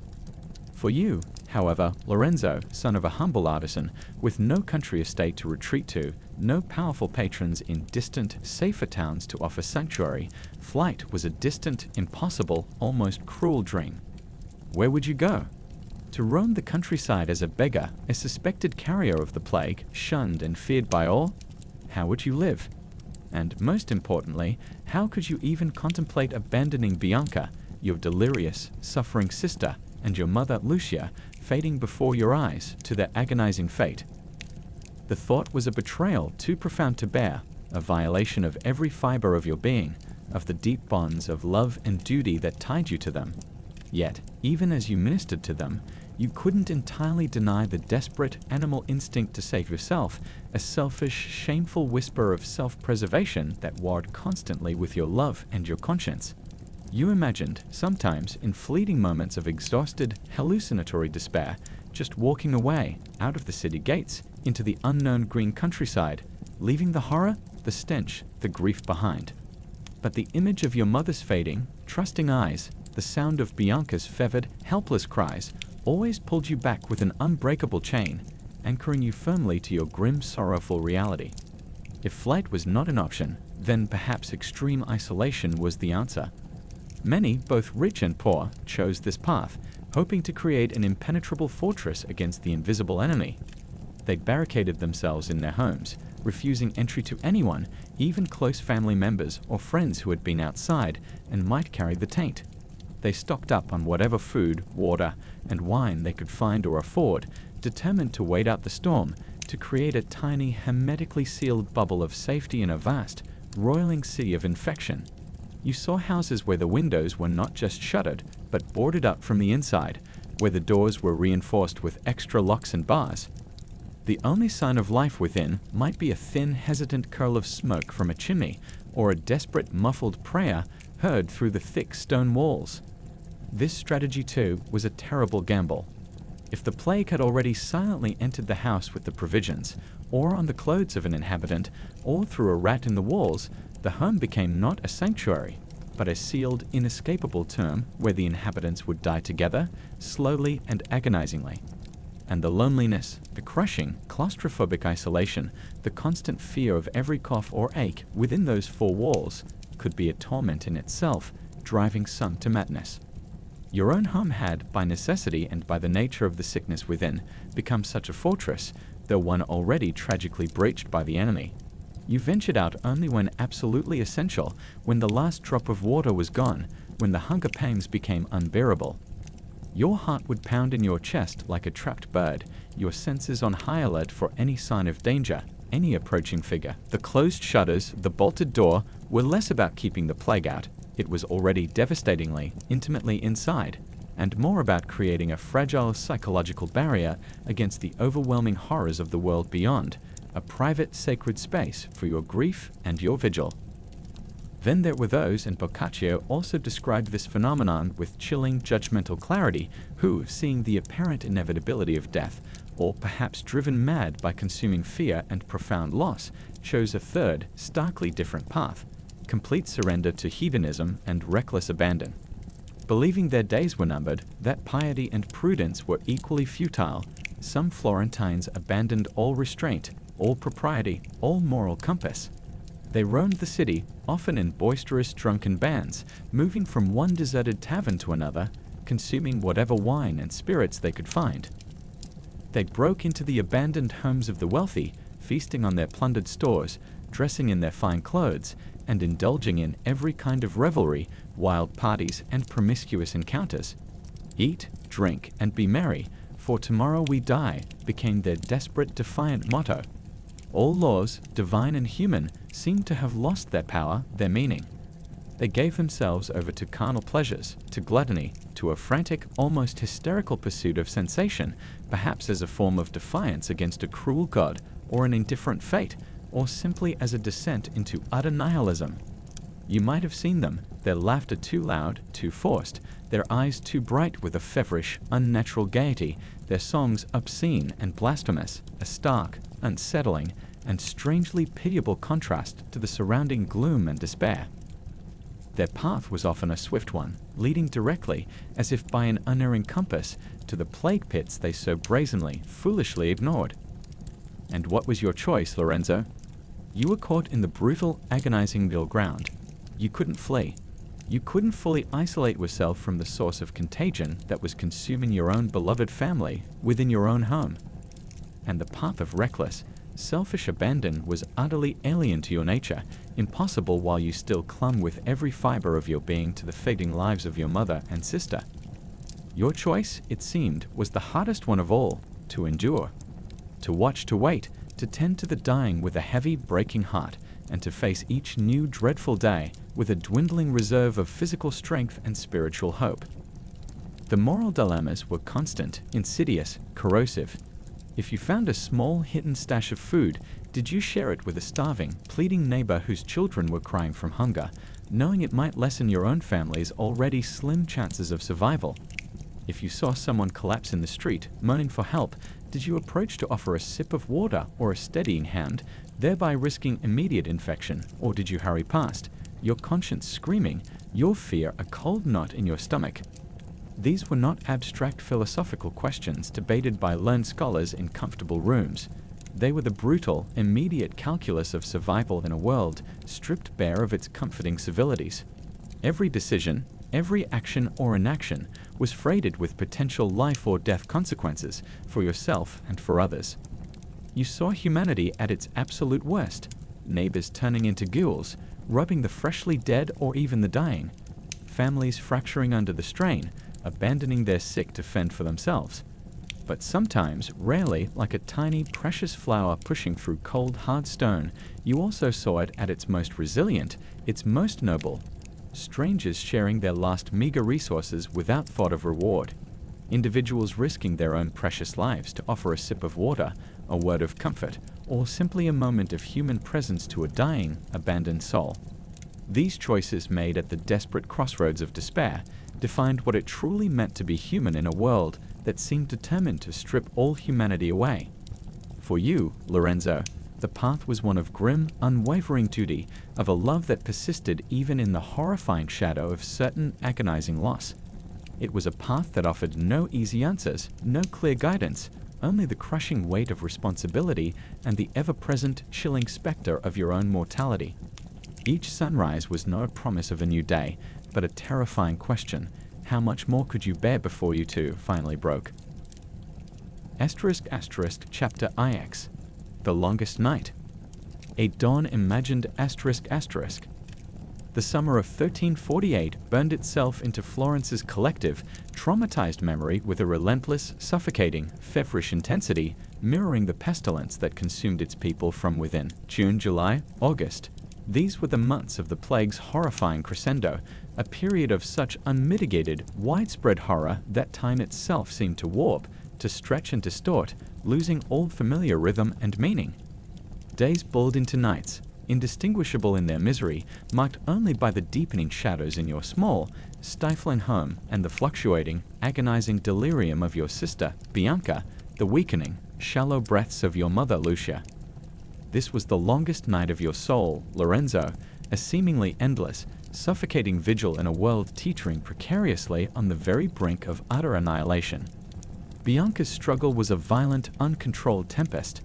Her small, frail body, racked by the consuming fever, would thrash against the thin, straw-filled mattress, her limbs flailing, her nails sometimes scratching at her own skin, as if trying to tear out the invisible tormentors.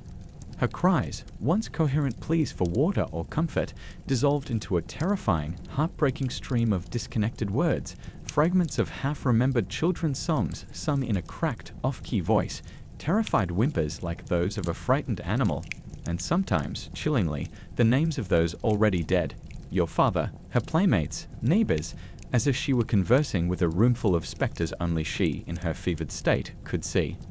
You would wipe her burning brow with a rag dipped in precious, rapidly evaporating vinegar water, try to soothe her with hushed, meaningless words she no longer understood, your heart aching with a helplessness that was almost a physical pain, a crushing weight on your chest. There were moments, achingly brief and lucid, when her eyes would clear for an instant, and she would look at you, a flicker of true recognition, a heart-wrenching shadow of her former bright self. Lorenzo, she might whisper, her voice a dry, papery rust, I'm so cold, so thirsty. And then the fever, like a malevolent tide, would reclaim her, dragging her back into its tormenting, bewildering embrace. Your mother, Lucia, a woman whose strength had always seemed as indomitable as the ancient stones of Florence itself, faded more quietly, her robust life force ebbing away like a slow, inexorable tide. The dark spots, the dreaded asterisk lenticulae asterisk, spread across her skin like a map of her body's surrender, stark and undeniable against her paling complexion. Her breathing grew shallower, more labored, each inhalation a visible, painful struggle, each exhalation a sigh of profound weariness. She rarely spoke now, conserving her precious, dwindling energy. But when she did, her eyes, though clouded with sickness and exhaustion, would hold a profound, heartbreaking, unwavering tenderness. She would look at you, Lorenzo, her only remaining child, her steadfast protector, her last earthly solace, and sometimes a single silent tear would trace a path down her sunken, hollowed cheek. She knew. You both knew. There were no false hopes exchanged between you, no hollow platitudes offered about recovery or God's mercy. Just the silent, shared, unbearable acknowledgement of the inevitable, a bond of profound love forged and tested in the hottest fires of suffering. Sometimes she would weakly squeeze your hand, a fleeting pressure that spoke volumes of gratitude, of sorrow, of a love that transcended even this horror. You moved between them like a sleepwalking ghost herself, a hollowed-out automaton, attending to their minimal, heartbreaking needs with a mechanical efficiency born of utter exhaustion and profound despair. Changing soiled linens with averted eyes and a churning stomach, offering sips of water that were often refused or immediately regurgitated, listening constantly, obsessively, to their breathing, to every cough, every moan, every subtle shift in their condition, trying to gauge the relentless, peerless progression of their illness. Sleep was a distant, forgotten luxury, a forgotten country you could no longer visit. When it did come, in brief, stolen snatches of an hour or two, it was shallow, restless, haunted by vivid, terrifying nightmares that were often less horrifying than the waking reality. You grew thin, gaunt, your clothes hanging loosely on your shrinking frame, your eyes hollow and shadowed in a face that seemed to have aged a decade in a few short months. The reflection that sometimes caught your gaze in a shard of polished metal or a still puddle of water in the street was that of a stranger, a haunted, wild-eyed creature marked by a sorrow too deep for words, too profound for tears. Outside your shuttered, barred windows, Florence groaned its death agony. The death carts, the asterisk carry de morti asterisk, once a daily horrifying spectacle, became less frequent in some badly afflicted areas, not because the dying had ceased, far from it, but because there were too few left alive and healthy enough to collect the overwhelming numbers of the dead. Bodies lay in houses for days, sometimes weeks, their decomposition adding to the city's already foul, pestilential miasma, a stench that seemed to seep through the very walls. You heard tales, whispered in horrified tones by the few other survivors you encountered, of desperate citizens, unable to secure a burial for their loved ones, simply dragging their deceased family members into the street under cover of darkness and leaving them there, hoping the *bikini* would eventually find them. Or, more horrifically, of bodies being flung unceremoniously into the Arno from the bridges or the riverbanks of the river, once Florence's lifeblood and source of pride, becoming a flowing, collective sepulchre. Was there any hope? Did you, in your darkest moments, dare to imagine a dawn after this seemingly endless, suffocating night? Sometimes, a fragile rumor would circulate like a breath of fresh air in a charnel house. The plague was lessening in a particular district. The number of new cases reported by the struggling authorities seemed to be falling. These whispers were seized upon with a desperate, almost hysterical fervor by the terrified populace, only to be cruelly extinguished by fresh outbreaks, by the news of another prominent family decimated, another neighborhood virtually wiped out. It was a cruel psychological torture, this oscillation between a fragile, tentative, flickering hope and a crushing, renewed, black despair. You began to notice a subtle, chilling change in the quality of the silence that enveloped the city. The incessant, mournful tolling of church bells, which had been a constant soundtrack to the early stages of the plague, had largely ceased. There were too many bell ringers dead, too many priests gone, and simply too many dead to toll for individually. The screams and wails from neighboring houses, once a nightly chorus of agony, also became less frequent, replaced by an eerie, profound, almost absolute quiet. Was it the quiet of recovery, of the plague finally loosening its grip? Or was it the more terrifying quiet of utter desolation, the silence of a city where there were few left to cry out, few left to mourn? It was impossible to know, and the uncertainty was another layer of torment. The city's leadership, or what shattered remnants of it still existed, attempted increasingly desperate, often futile, measures. They ordered massive bonfires to be lit in the public squares, the Piazza della Signoria, the Mercato Vecchio, hoping the intense heat and pungent smoke would purify the corrupted air and drive away the pestilential vapors. They issued strict edicts banning all public gatherings, closing taverns and bathhouses, restricting movement between districts, measures that were largely unenforceable in the prevailing chaos and, in any case, came far too late to make a significant difference. Some physicians, clinging to the ancient humoral theories, advised people to seek out pleasant smells, to burn fragrant woods like cypress and juniper, to carry pomanders filled with ambergris and musk. They recommended listening to harmonious music, engaging in gentle, cheerful conversation, and avoiding all thoughts of death and sorrow, believing that a cheerful disposition and balanced humors could ward off the melancholy associated with the plague. Such advice, in the face of the stark, unrelenting reality you were living, seemed like a cruel, insane mockery. You found yourself living in a state of heightened, almost painful awareness of the subtle passage of time, not by clocks or church bells, whose rhythms had been shattered, but by the grim, internal milestones of sickness. The first day of fever, the appearance of the agonizing bubo, the onset of delirium and incoherent rambling, the dreaded arrival of the black spots. Each stage was a station on a torturous, private Via Dolorosa.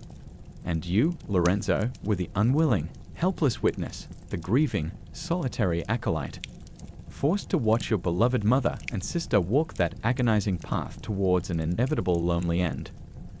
There were moments when the sheer, unendurable weight of it all threatened to crush you, to extinguish the last spark of your will to live.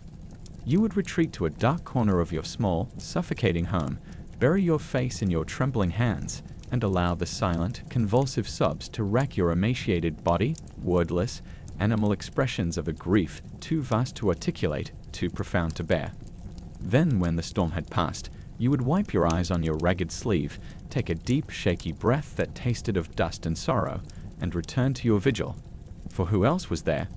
You were their last hope, their last comfort, their last connection to the world of the living, however inadequate, however broken you yourself had become.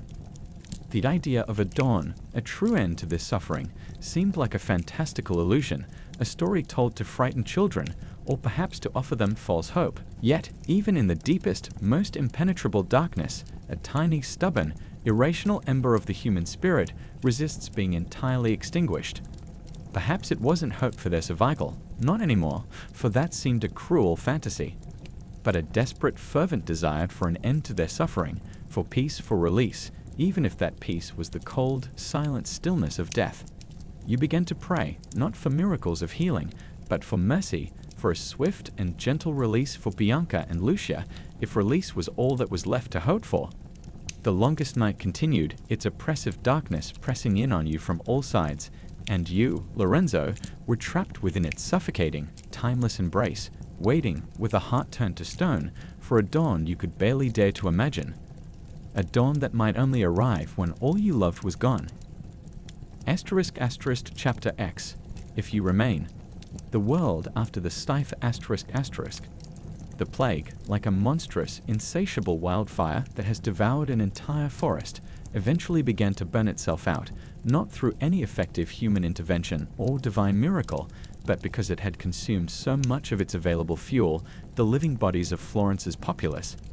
By the late autumn of 1348, as the air grew crisp and cooler, and the first cleansing rains of winter began to wash the blood-caked, order-strewn streets of your city, the number of new infections, and consequently new deaths, began to decline noticeably.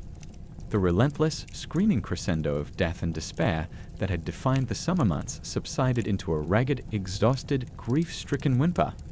For those like you, Lorenzo, who had walked through the deepest valley of the shadow of death, witnessing horrors that defied language and somehow, inexplicably, emerged, blinking and traumatized on the other side, the world you re-entered was profoundly, irrevocably, terrifyingly changed. Let us imagine for this narrative that you survive. That the raging fevers, the agonizing buboes, the creeping black spots that claimed your beloved mother and sister after unimaginable, prolonged suffering, somehow passed you by. Perhaps you carried a silent, unknowing, natural immunity, a quirk of your constitution. Perhaps it was sheer, blind, random luck, the capricious whim of fate. Or perhaps, in the cruel, indiscriminate lottery of the plague, your number simply wasn't called this time. But survival, you quickly discovered, was not a victory, not a joyful reprieve. It was, in many ways, the beginning of a new, quieter, but equally profound kind of torment, the torment of memory, of loss, of navigating a world hollowed out and populated by ghosts. The Florence that awaited you, should you stumble out from the darkness of your grief-stricken home, was a hollow, echoing shell of its former magnificent self. The vibrant, bustling, arrogant metropolis, the self-proclaimed flower of cities, was now a city of pervasive ghosts and unnerving silences, haunted by the memory of the tens of thousands, perhaps as many as 60,000 or more, out of a population nearing 100,000, who had perished in a few short, brutal months. Entire families, from the most prominent noble clans to the humblest artisan households, had been wiped out, their lines extinguished forever, their names vanishing from the civic records. Workshops, once noisy hives of activity, stood silent and deserted, their tools rusting, their intricate projects unfinished, their masters and apprentices buried nameless in the vast, communal plague pits outside the city walls. Fields surrounding Florence, the fertile contado that fed the city, lay fallow and overgrown, their cultivators gone, their villages decimated. The first and most overwhelming sensation as you ventured further into this changed city was the silence. The eerie, unnatural, oppressive quiet of a city suddenly, drastically depopulated.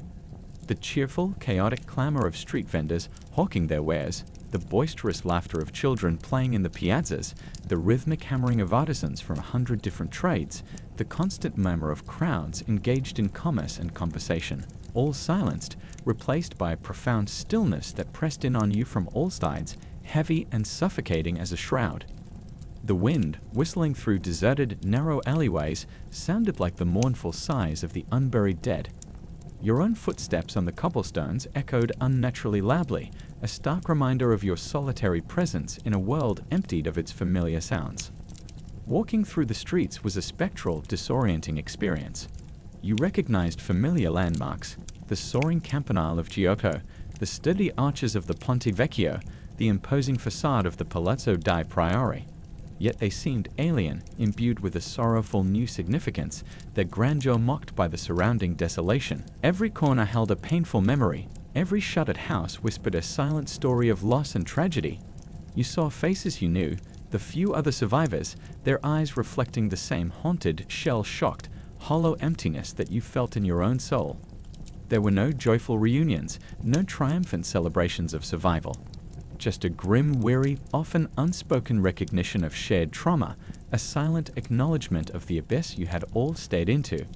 Conversations, when they happened, were muted, hesitant, often circling back to the dead, to the horrors witnessed, to the gnawing question of why.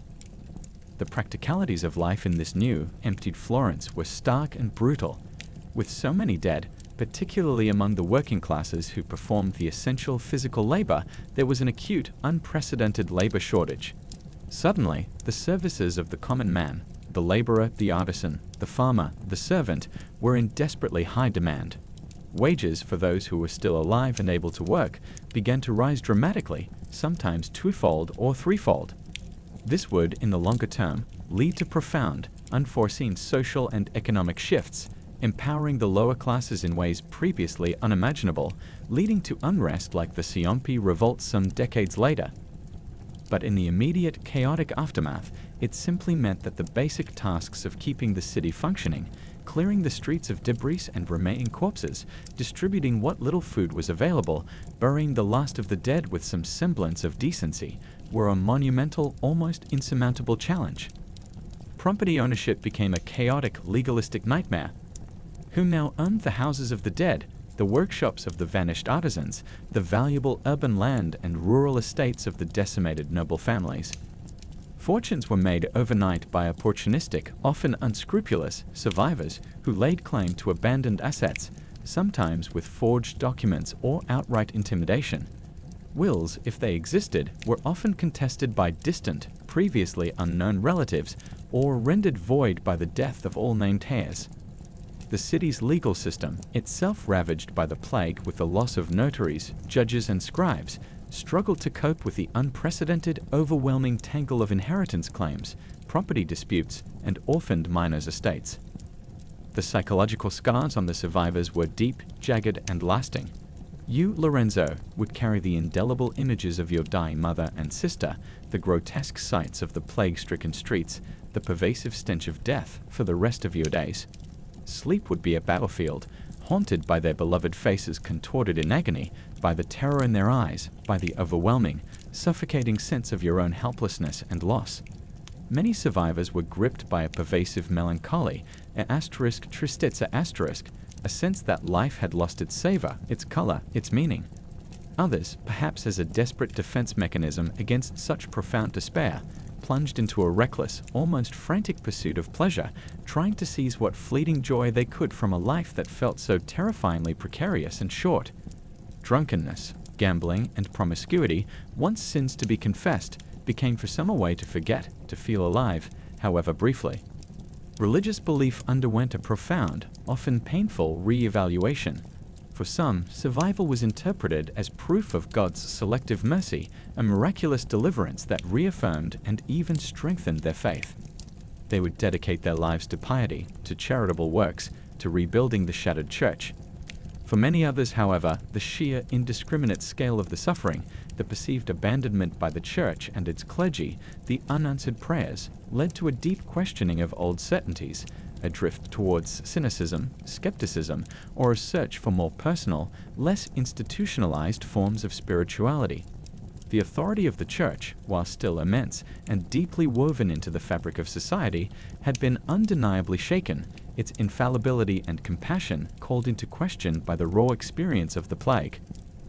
Art and literature, in the years and decades that followed, would bear the indelible, often macabre, mark of the Black Death. Themes of mortality, divine judgment, the transience of earthly life, and the grimly democratic dance of death, Dance Macabre, where skeletons lead popes, kings, merchants, and peasants alike in a final jig, became prominent in frescoes, paintings, and manuscripts. There was a new intensity, a new somberness. a new focus on the human condition in its most vulnerable state, but also, eventually, alongside this darkness, a renewed, almost desperate appreciation for the beauty and preciousness of human existence, a spark that would, paradoxically, contribute to the cultural flourishing of the Renaissance, though that lay in a future you could not yet clearly imagine from the depths of your grief.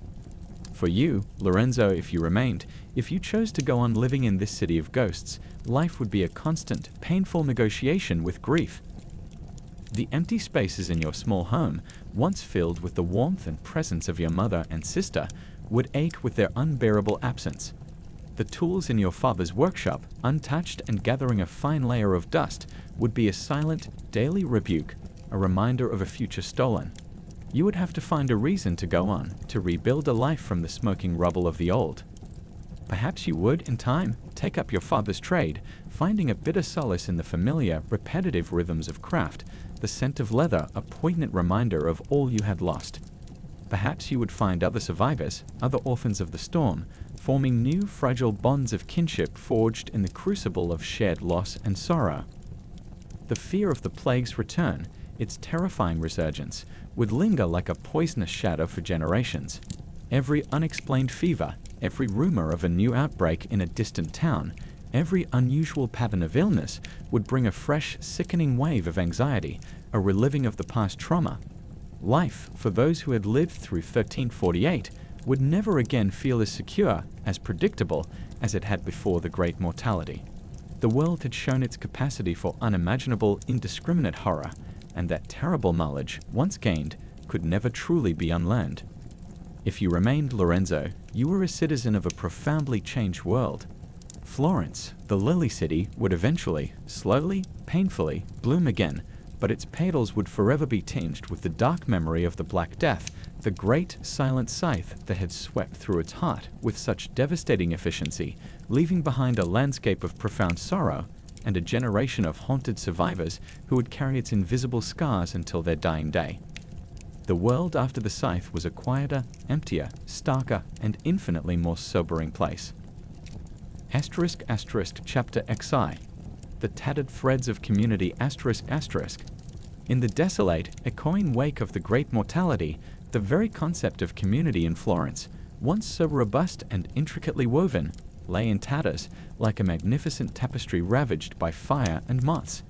Before the plague, your life, Lorenzo, was inextricably woven into a rich, complex tapestry of relationships and social structures. Your immediate family, the wider network of kin, your neighbors in the bustling *Gonfalone* of Drago Verde in Oltrano, your parish church of Santa Felicita, your nascent connections to the Leatherworkers Guild through your father, and ultimately, your identity as a citizen of the proud and fiercely independent Republic of Florence. These were the threads, some thick and strong, others finer and more delicate, that gave life meaning, order, security, and support. The plague, with its terrifying, indiscriminate efficiency, had not just cut these vital threads, but had seemingly shredded the entire loom, leaving behind a chaotic tangle of broken connections and gaping voids. Rebuilding, or even recognizing, a semblance of community in this ravaged, ghost-haunted landscape was one of the most profound and painful challenges faced by survivors like you. Think of your immediate neighborhood, the small, familiar network of streets, workshops, and houses around your home. Before the plague, it was a living, breathing entity, a microcosm of the city itself. You knew Signora Rossi, the baker's wife, who always had a kind word and whose plump, boisterous children played energetic games of tag in the narrow lane.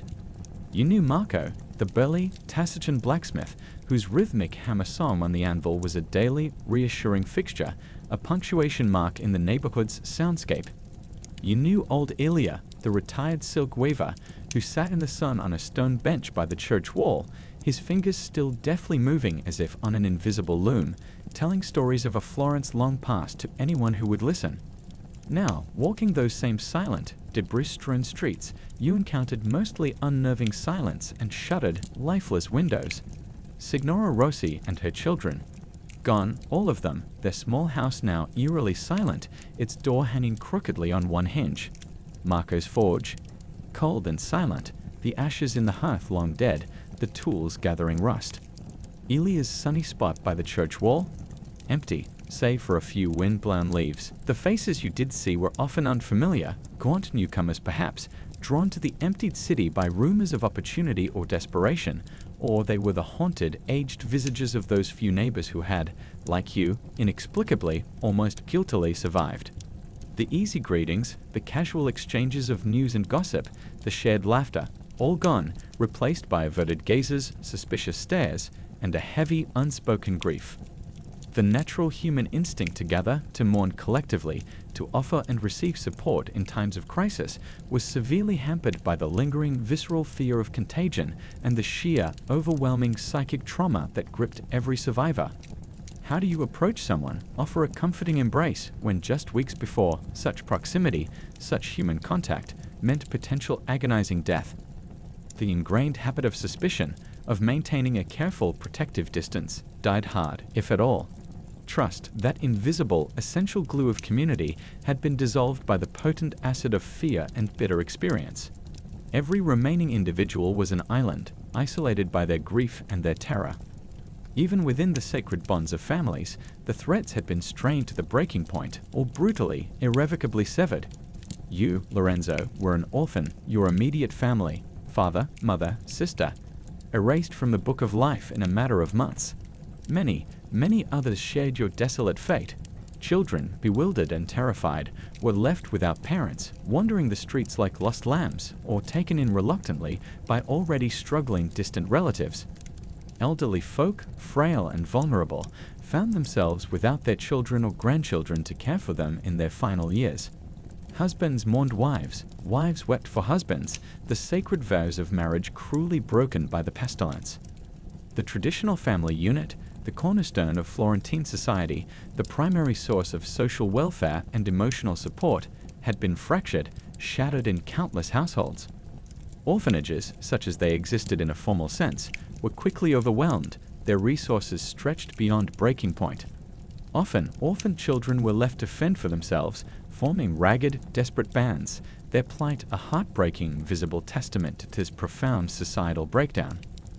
The parish, once a vibrant focal point of local community life, centered around the neighborhood church and its priest, struggled to regain its footing and its authority. Many priests, like Father Michael in your initial devastating experience, had died or had discredited themselves in the eyes of their flock by their perceived cowardice or abandonment. Those few who survived and remained true to their calling faced an overwhelming, almost impossible task, ministering to a traumatized, grief-stricken, and often doubting flock, burying the endless stream of the dead with dwindling resources and little help, trying somehow to restore faith in a God who had seemed so conspicuously absent, so cruelly indifferent during the darkest days. The churches themselves, magnificent stone edifices once seen as sanctuaries, as God's houses on earth, were now often viewed with trepidation and sorrow, their cold stones seemingly imbued with the lingering miasma of sickness and the haunting memory of countless unanswered prayers. The scent of incense now mingled with the phantom stench of death. The powerful guilds, those proud, fiercely independent brotherhoods of craftsmen and merchants that had defined Florence's economic dynamism and social structure, were in profound disarray. Entire workshops had been wiped out, their intricate knowledge and specialized skills lost with their deceased masters. Masters were dead, their journeymen and apprentices vanished, either dead themselves or fled, or simply unwilling to return to a trade whose future seemed so uncertain. The intricate centuries-old system of apprenticeship, training, quality control, and mutual support that the guilds provided was severely disrupted, its mechanisms jammed by the sheer scale of loss. Rebuilding them would take years, decades even, and new members, often less skilled, less experienced, or from different social backgrounds, would have to be found and integrated. Yet it was perhaps within these resilient professional structures, driven by the pragmatic need to resume trade and produce essential goods, that some of também se encontram em algumas das primeiras e mais tangíveis sinais de reorganização e renascimento comunitário. The city authorities, the signoria, or what remained of its traumatized and depleted membership, faced a monumental, almost Herculean task. How do you govern a city where a significant portion of its administrators, its guards, its notaries, its tax collectors, its record keepers are dead or incapacitated? How do you enforce laws and maintain order when the populace is traumatized, disoriented, and often desperate? Basic civic services like sanitation, which had always been rudimentary at best, street cleaning, the maintenance of public wells and fountains, and the simple preservation of public order had all but collapsed during the plague's peak. The initial response from the authorities was often chaotic, reactive, driven by immediate, overwhelming necessity rather than any coherent long-term planning. Ordinances were hastily issued regarding the swift and summary burial of the dead, the fumigation or even destruction of infected houses, and desperate attempts to regulate soaring prices for essential goods and skyrocketing wages for scarce labor, economic distortions that were themselves a direct consequence of the massive, unprecedented demographic shift. Yet, slowly, tentatively, painfully, like tender green shoots pushing up through scorched earth after a devastating fire, the tattered threads of community began to be rewoven, often in new, unexpected, and sometimes stronger patterns. Survivors, drawn together by their profound, shared experience of horror, loss, and improbable survival, formed new, powerful bonds. Neighbors who had once shunned each other in terror might now offer a helping hand, a shared meager meal, a word of quiet comfort, a silent acknowledgement of shared grief. The sheer brutal necessity of survival in a depleted world forced cooperation. If a communal well needed unblocking, or a street needed clearing of dangerous debris, or a roof needed mending before the winter rains, people had to work together, setting aside old suspicions and new fears. You might find yourself, Lorenzo, forming an unlikely pragmatic alliance with Sidno Battaglia, a gruff stonemason from a neighboring street, a man you barely knew or perhaps even disliked before the plague. Now, you were both survivors, both fathers who had lost children, both struggling to make sense of this new, emptied, silent world. You might share stories of your lost ones, pool your meager resources, or simply sit together in the fading sunlight, sharing the comfortable silence of mutual understanding. A silence more eloquent than any words. These new connections, forged in the hottest fires of the pestilence, were often intense, deeply felt, and fiercely loyal, fragile lifelines in a vast, roiling sea of desolation and uncertainty. The plague had also acted as a grim, indiscriminate leveler. Social distinctions, while certainly not entirely erased, had become temporarily less rigid, less significant in the face of universal mortality. Death, the great equalizer, had claimed rich and poor, noble and commoner, learned scholar and illiterate peasant with terrifying democratic impartiality. Survivors, regardless of their former status or wealth, had all faced the same existential threat, the same terror, the same grief. This shared vulnerability, this common experience of having stared into the abyss, created a new, albeit somber and fragile, sense of common humanity among some, a shared identity as those who had lived through the great mortality. But the deep scars remained, etched not just on the cityscape, but on the collective psyche of Florence. The easy, unthinking social interaction, the casual trust between strangers, the joyous, uninhibited participation in communal rituals and festivals, these were lost, perhaps for a generation or more. Florence would eventually recover, its population would slowly grow again, its commerce and artistic genius would once more astonish the world. But the community that emerged from the ashes of 1348 would be one forever marked, forever haunted, by the memory of the Black Death, a community built on the ruins of the old, acutely aware, as never before, of its own inherent fragility, and of the terrifyingly thin veil separating order from chaos, life from utter, agonizing annihilation. For you, Lorenzo, finding your place in this reconfigured, sorrow-tinged community would be a long, arduous journey of healing, of tentatively rediscovering connection and purpose in a world that had taught you the bitterest, most unforgettable lessons of isolation, loss, and the terrifying fragility of human bonds. *** Chapter XI. The Echo in the Rubble. What Remains? ***. The immediate, deafening fury of the storm has passed, Lorenzo. The Black Death, the great mortality, having feasted with insatiable hunger upon the vibrant, teeming life of Florence, has loosened its suffocating grip, leaving behind a city irrevocably scarred, profoundly altered, but, against all conceivable odds, still standing. A testament, perhaps, to the stubborn, almost irrational resilience of the human spirit. You walk these familiar yet alien streets, a survivor, a ghost among a multitude of ghosts both seen and unseen, and the question that burned in your soul with such agonizing intensity during those darkest, longest days. Asterisk, is this God's punishment, or is it just the end of the world? Asterisk still echoes in the unnerving silence, that are perhaps with a different, more muted and complex resonance now. The world, as you knew it, certainly ended. But the world itself, the physical reality of sun, stone, and river, did not end, not in the absolute apocalyptic, final sense you might have feared in the depths of your delirium and despair. The sun, with an almost insulting indifference to human suffering, still rises each morning, casting its golden, life-giving light on the turgid waters of the Arno, illuminating the dust motes dancing in the deserted workshops, and glinting off the ambitious scaffolding that still clings stubbornly to the Duomo's magnificent, unfinished dome. Life with a tenacious, bewildering, almost brutal persistence that is both astonishing and terrifying endures. Pale green grass, a symbol of nature's relentless reclamation, pushes stubbornly through the cracks in the blood-stained paving stones of the Piazza della Signoria.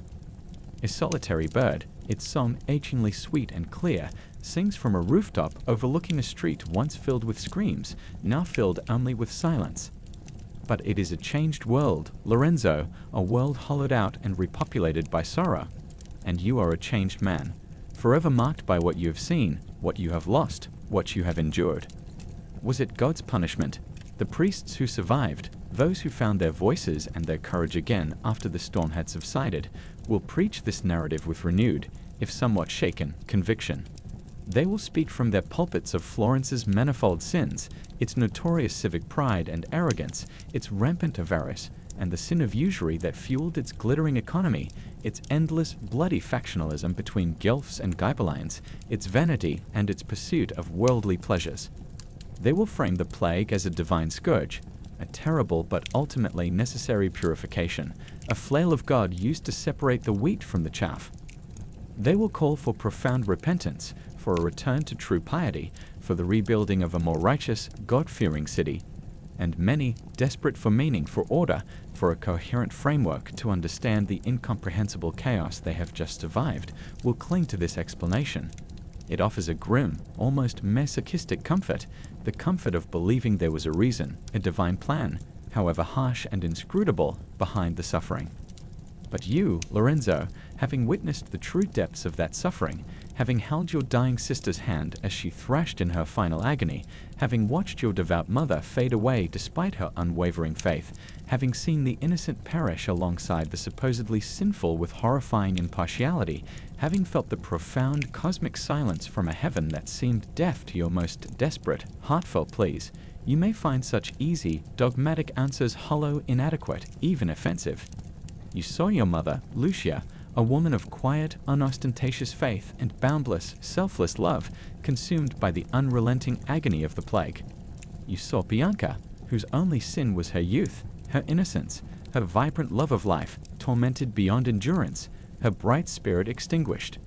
If this was God's justice, it was a justice too terrible, too indiscriminate, too cruel to comprehend, perhaps even to worship without a profound crisis of conscience. Your faith, Lorenzo, if it survives at all in any recognizable form, is likely tempered, hardened, stripped of its former youthful certainties and comforting illusions. Perhaps it has become a more personal, more questioning, more somber dialogue with the divine, a faith forged in fire, scared but perhaps deeper. Or perhaps it has transformed into a quiet, respectful agnosticism, a humble recognition of the vast, unknowable mysteries that lie beyond human understanding, a reluctant acceptance of a universe that may not, after all, be ordered around human concerns or divine benevolence. You have learned through the bitterest possible experience that the world is not a neatly managed stage play directed by a benevolent, omnipotent deity who intervenes at every crucial turn, but a place of profound, breathtaking beauty and equally profound, senseless cruelty where tragedy can strike without reason, without warning, without discrimination. What have you learned about humanity in its starkest, most unveiled form?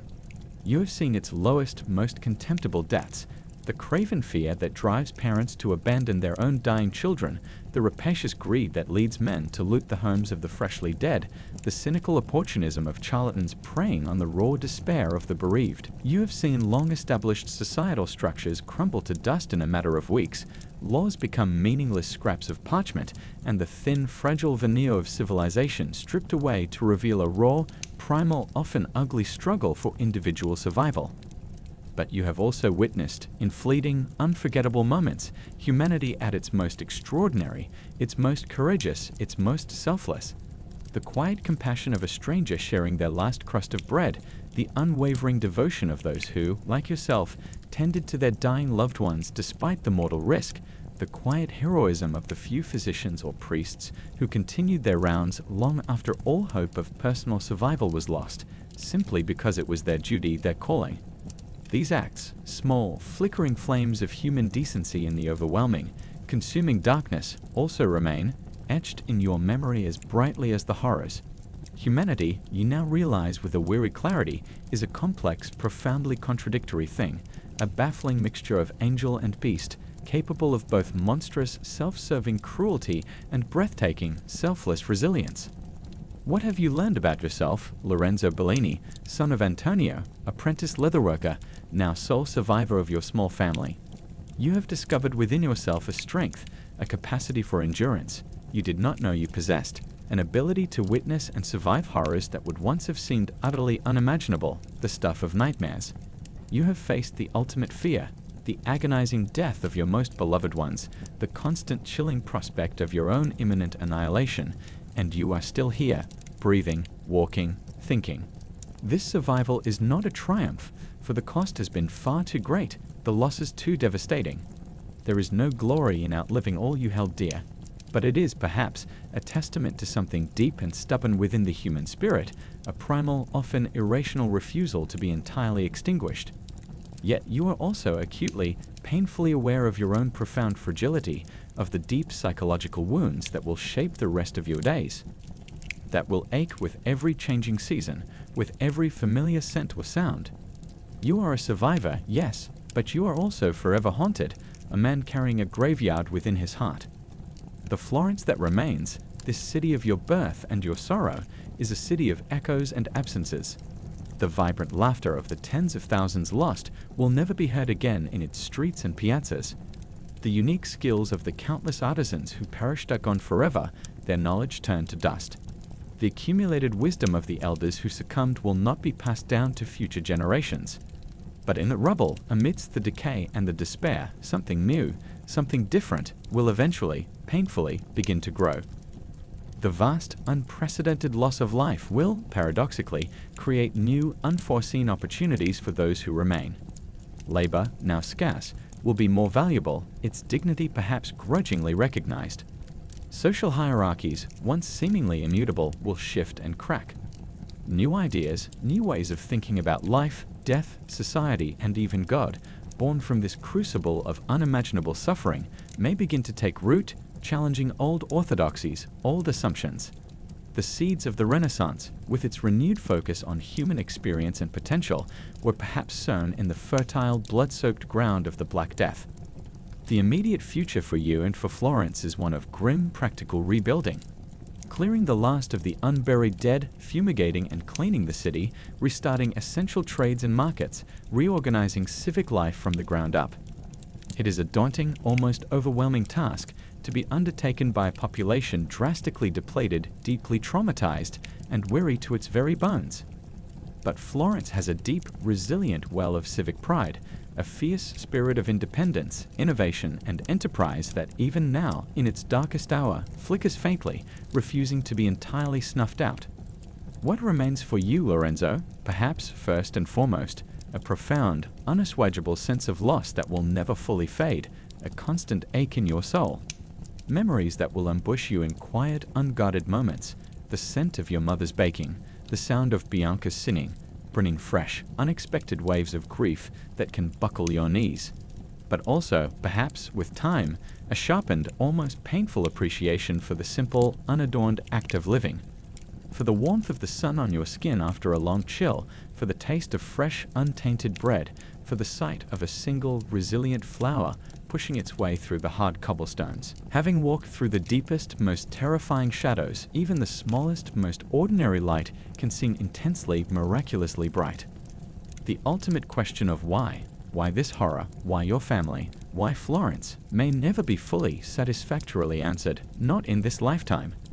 The plague will remain an enigma, a brutal, terrifying chapter in the long, storied history of your city, a chilling testament to the inherent vulnerability of human existence in a world governed by forces beyond its comprehension or control.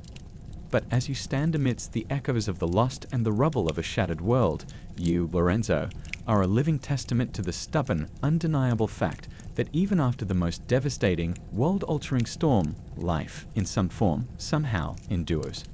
The unmaking of your world was swift, brutal, and absolute. The remaking will be slow, arduous, painful, and profoundly uncertain. But it will happen. It must happen. And you, Lorenzo, whether you choose to embrace it or merely endure it, are now an intrinsic part of that remaking, a single scared, but surviving thread in the new, emerging tapestry of Florence, a city that has stayed into the abyss and somehow, against all odds, begun to crawl its painful way back towards the light. The echoes of the dead will always be with you, a somber chorus beneath the surface of your days, but so too, perhaps, will the quiet, persistent, almost defiant whisper of life, urging you forward, one breath, one step, one day at a time, into an unknown, uncertain future.